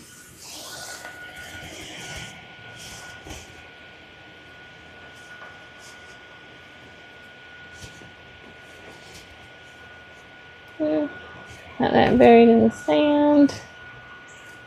So, hopefully it'll take me. We'll see. Oh, alright. Move those over to the side. They're a little too scraggly to work with. Okay. Next is this guy.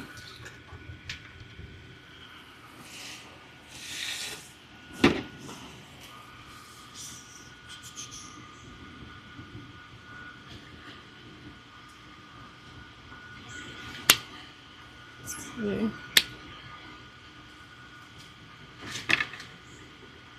So I'll do this one. Yeah.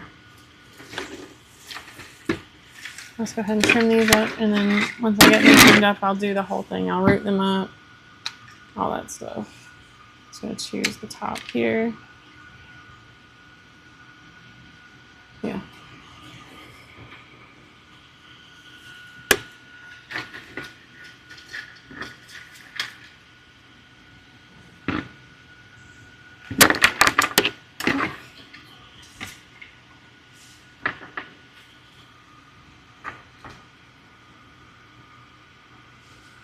Oh, the azaleas. So Mom would say. Did you see those azaleas?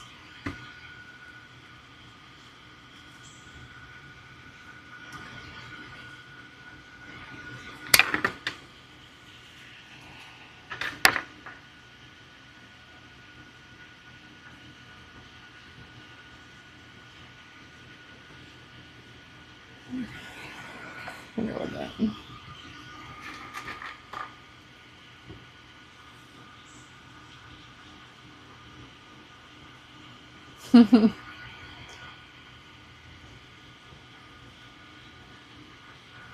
Did you see the azaleas? I don't really like this stem, so I'm gonna mess with it right now.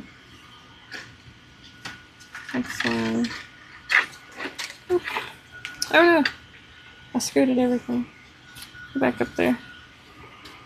Clean that up in a second. So many azaleas. They're very scraggly. And I told her not to bring ones with poison ivy. Those are tendrils. I know what they're tendrils from.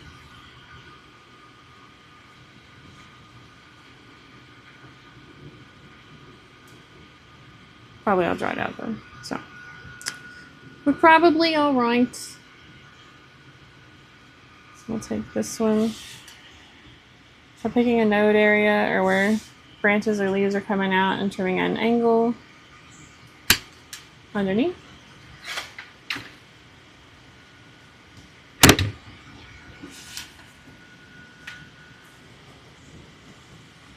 Just remove the other leaves, branches.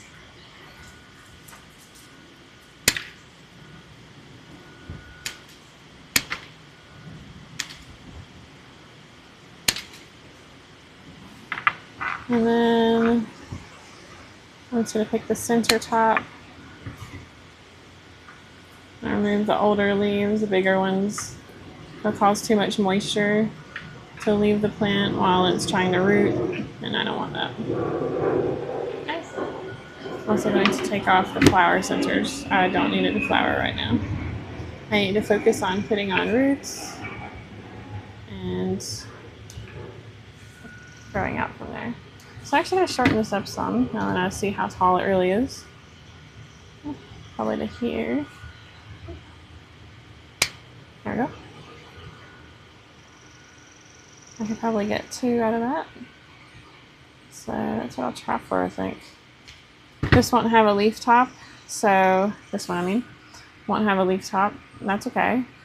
My crepe myrtles, I decided this year to try trimming them down without and trimming off their leaves, and they have rooted quite well. So I reckon I'm gonna try it with this too. Doesn't matter. I have the space to try it out, so that's what I'm gonna do.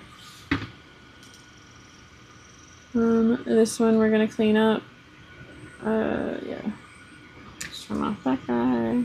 Boop. Boop. Boop.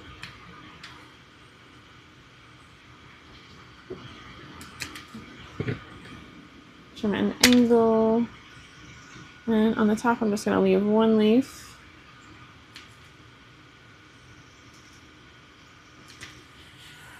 I'll set that there. Just gonna leave a couple of these at the top, so I'm gonna trim up all these guys.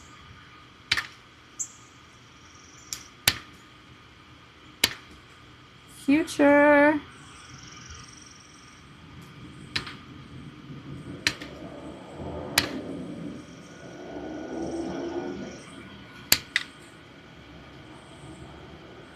Just leave the top. Straight shot. Okay. That'll be good. That's already cut at an angle, so there's one. This one's good to go. Let's get our mess cleaned up here. Set it to the side for now. Next we have more azaleas.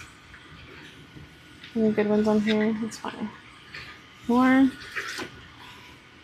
tendrils.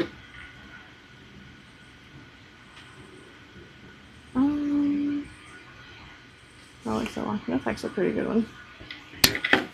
So what I'm looking for is a bunch more nodes. The more nodes there are, the more chances of roots. So when I'm looking at these stems, like I might have some pretty decent stems, but they don't have really that many nodes. So they're not going to give me a greater chance of rooting. So that's what I'm looking at here. I'm actually going to put this one.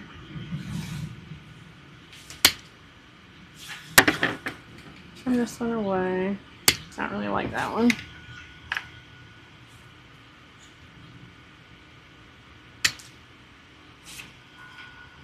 And then we will take the topmost portion, and I will pull the flower tips off to just leave the leaf. I don't want it to focus on flowering at all. I don't want to even think about it.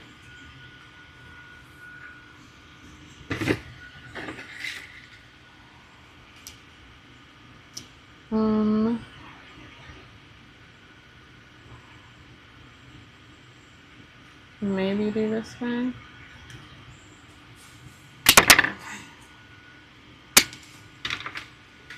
Have to unwrap all this tendril from it, but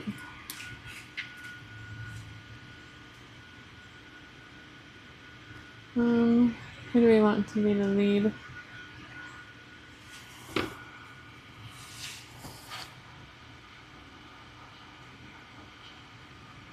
Let Assie think about who's going to be the lead.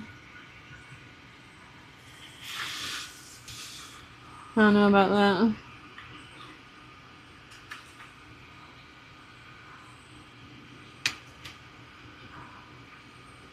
Huh. Alright, turn off all those guys. I have a nice little, actually, just take off that tendril bottom. I have a nice little start to try and propagate here.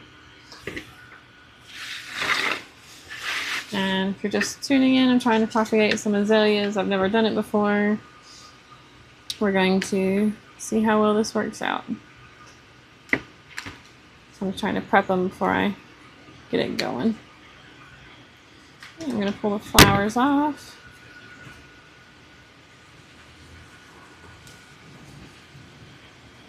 These are from Sarah's neighborhood.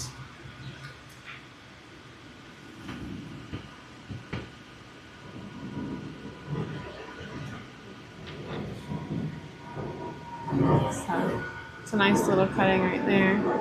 I know, I can't wait either. I'm sorry, I don't want to make the microphone pop. I hope I can help with it, because I love gardening. Anyway, back to work.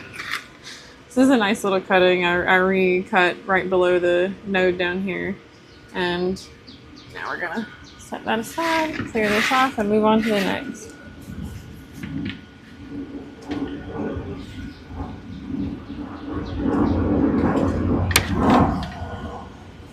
I have some blueberry cuttings in here and some plum cuttings too.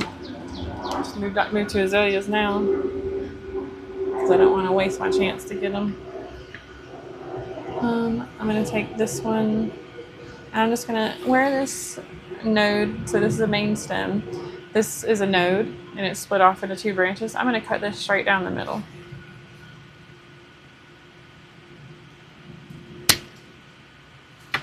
That's going to be the angle that I'm making. So I'm going to do the same to this one.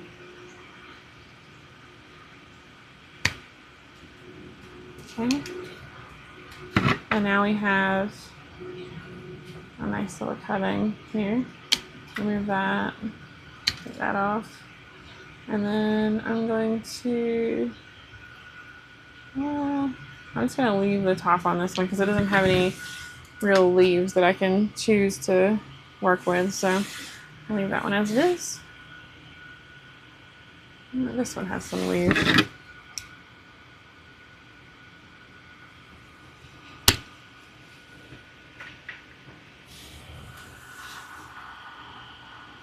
Hey, Nico. Thank you.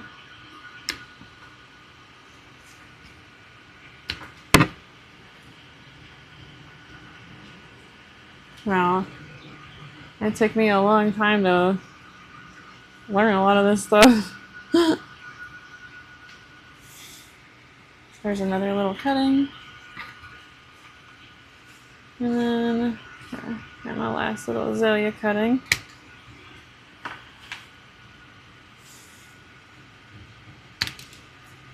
So right now we're just working on trying to propagate some azaleas. My friend brought some over from her neighborhood who several years ago were big on a garden club, and they would share cuttings and seeds and all kinds of stuff from one garden to the next. And so they have some it's a beautiful neighborhood. And she goes walking down there and she brought me some azalea cuttings. So trying to see how well I can propagate these. Removing the flowers because I don't want them to focus on that type of growth. And then I'm only going to leave, 1 or 2 leaves at the top on each end, on each side, because I have 2 little splits here. Because leaves are the fastest way to leach your moisture. So you want to make sure you only have a couple up there. You want it to be nice small leaves, nothing damaged or diseased. Okay, we'll take those off. That's a beautiful cutting that's going to go in there. And I think I'm pretty set on the azalea cuttings for now. The rest of these I've looked them over. They're not exactly enough nodes for me to work with. So let me clean this up and I will get the propagation buckets up here and we'll get these in the soil.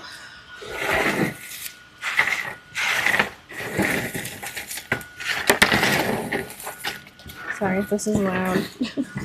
Don't mean for it to be.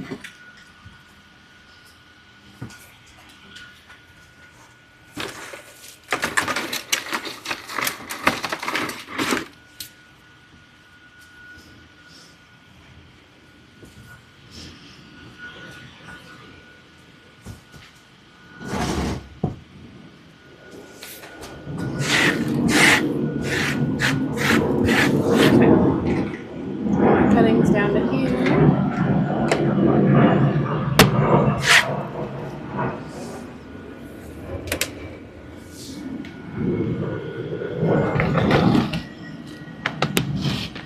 I had to lift it up like I just did and put crack fall in it. It's alright though. It'll be alright. Okay, so we already got 1 in here. I'll move it up this way. Wrong way.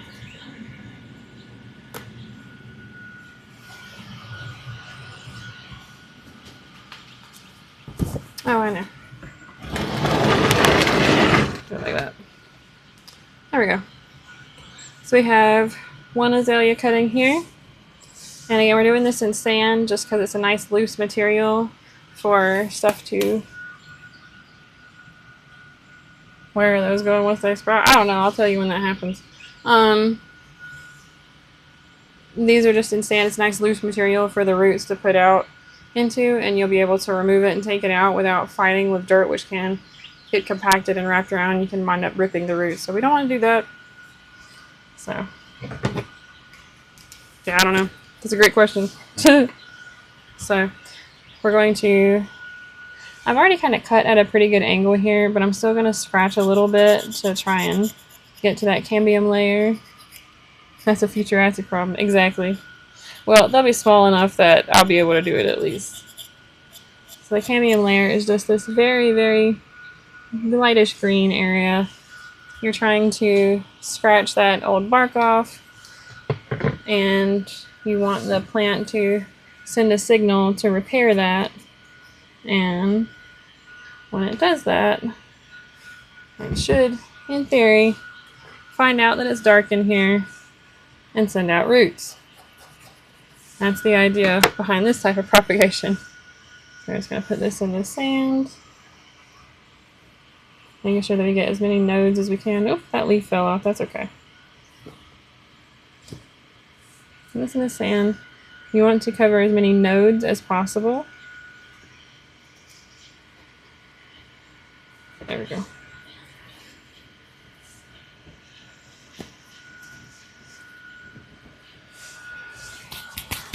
I'll take that off because that's not going to do me any good right now. Okay. Get that leaf out of there. Alright. So again, each node is where a leaf can grow out. And you want to bury as many nodes as you can because those are the things that can possibly put off roots. So I'm going to trim this up. And then I'm going to look for the cambium layer. So I'm going to scratch a little bit. We're not going too deep until I see that green. That's the green I'm looking for. So just ever so lightly. I see the green now. Ever so lightly right there. So now I can... Oh, that's super out of focus. You know what? Just trust me on it. You're looking for a nice green little layer. And when you see it,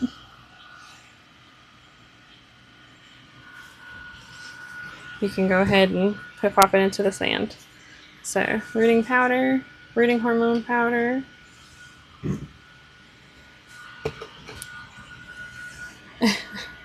Yeah. We'll pop this in the sand.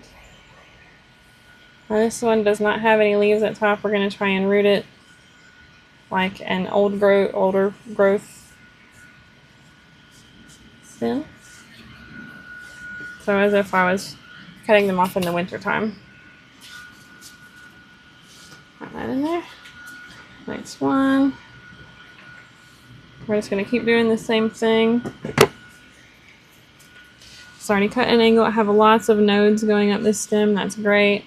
I'm going to try and spark a little bit of extra growth in there by just nipping them ever so slightly to make them kind of wake up a little bit.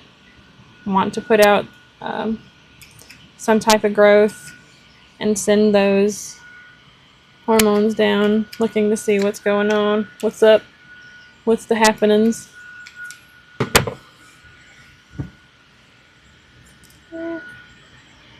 Into the powder. I've already got this cut at quite an angle, so I'm not going to look for the cambium layer. I'm not going to scratch it. There's no point. It's already revealed.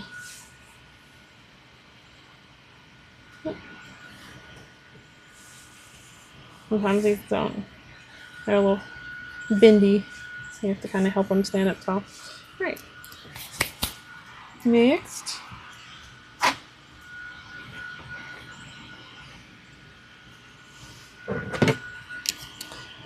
Same thing.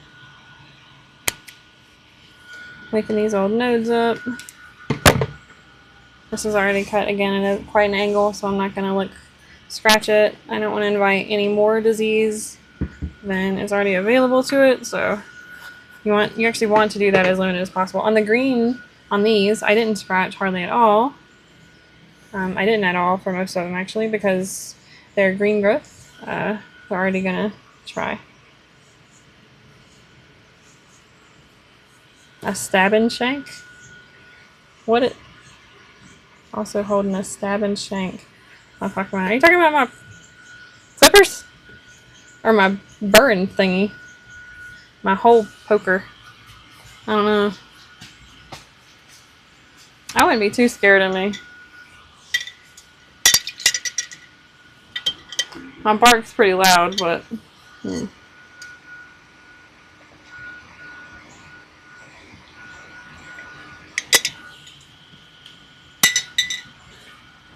Besides, we all know that if I'm going to take you out, I would do it with mushrooms. It's just too easy.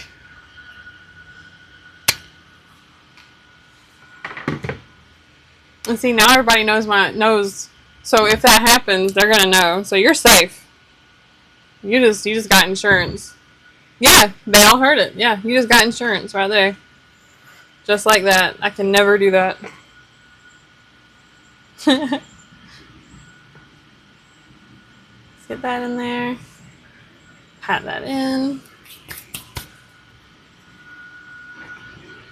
This is another one that we're going to be growing from with no leaves on it. We're just going to try and grow it from old growths.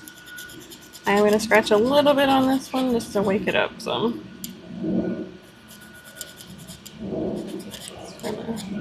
There you go. See, Atsy has the big brain. Alright. I mean, that was all what I said, but it's fine.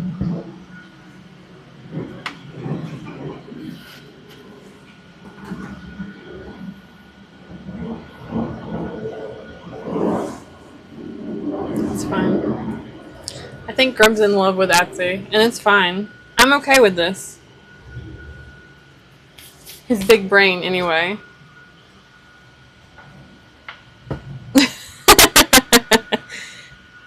It's alright, I love his big brain too. I swear. Oh man. It's like kind of like while you were sleeping or whatever.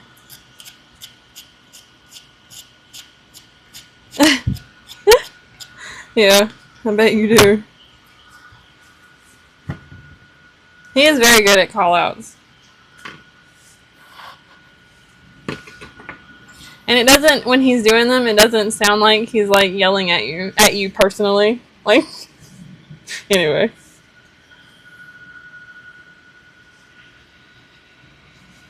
Oh my god. Oh my god, where? Where's the frontal? Jeez Louise. Is there a frontal coming? Oh my goodness. Did Atsy say there was a frontal? Oh.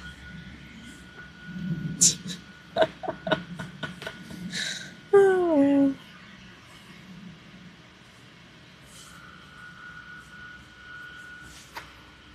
Move us in. Tap, tap, tap, tap, tap.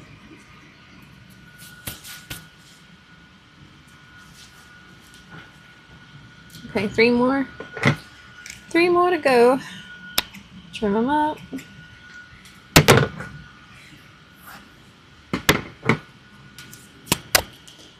Okay.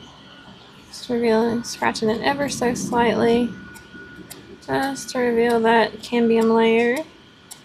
That very light green. There it is. I put it into our rooting powder.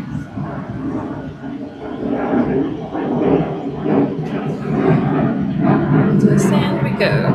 Airplane. Somebody's visiting. I cannot tell you how many of those I hear every day. Anyway. Okay, next one. Smaller ones again. I might not be doing this exactly right. I don't care. I have had some crazy, weird successes and failures with propagation, but I'm getting much better at it than I was the first several times that I tried. Like, those muscadines are probably my 3rd or 4th time try at propagating anything, and those finally started turning. That's when I started getting the concepts of keeping them out of the sun, you know, keeping them moistened but not wet, and, you know, all that stuff. So it just takes practice.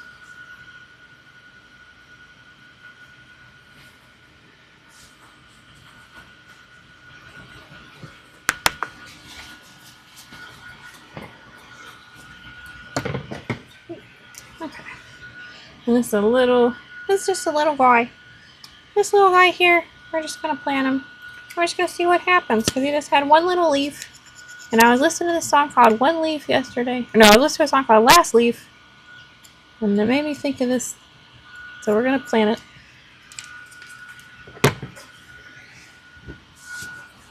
Into the rooting powder. This is a real little guy. I'm going to plant him as deep down as I can. It's funny.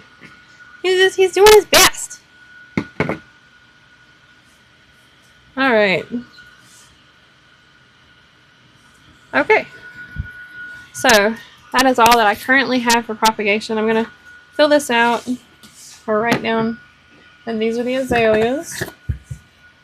And then we'll water these in.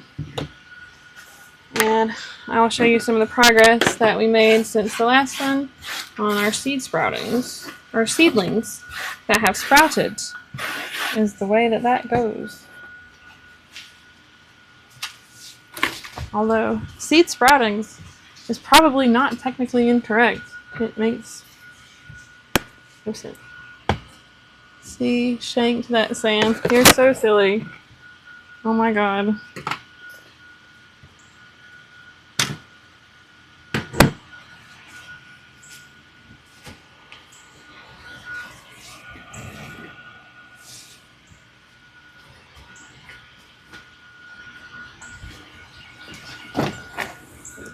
Okay.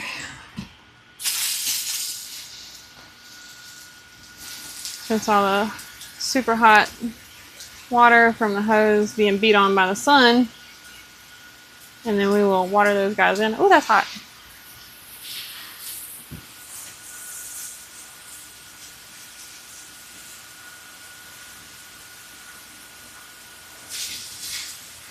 I don't know what y'all's temperatures are today. When I started, when Etsy checked, it was 79 degrees with 66% humidity, something like that. And that was a little while ago, 2 hours ago, 2.5 hours ago.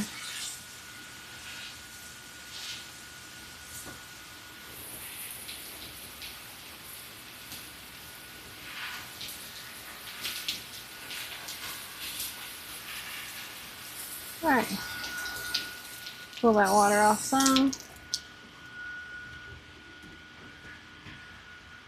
And wet these in. 84 and 60%. Well, it got hotter, but fortunately I have this really nifty neck thing that I can't really feel that.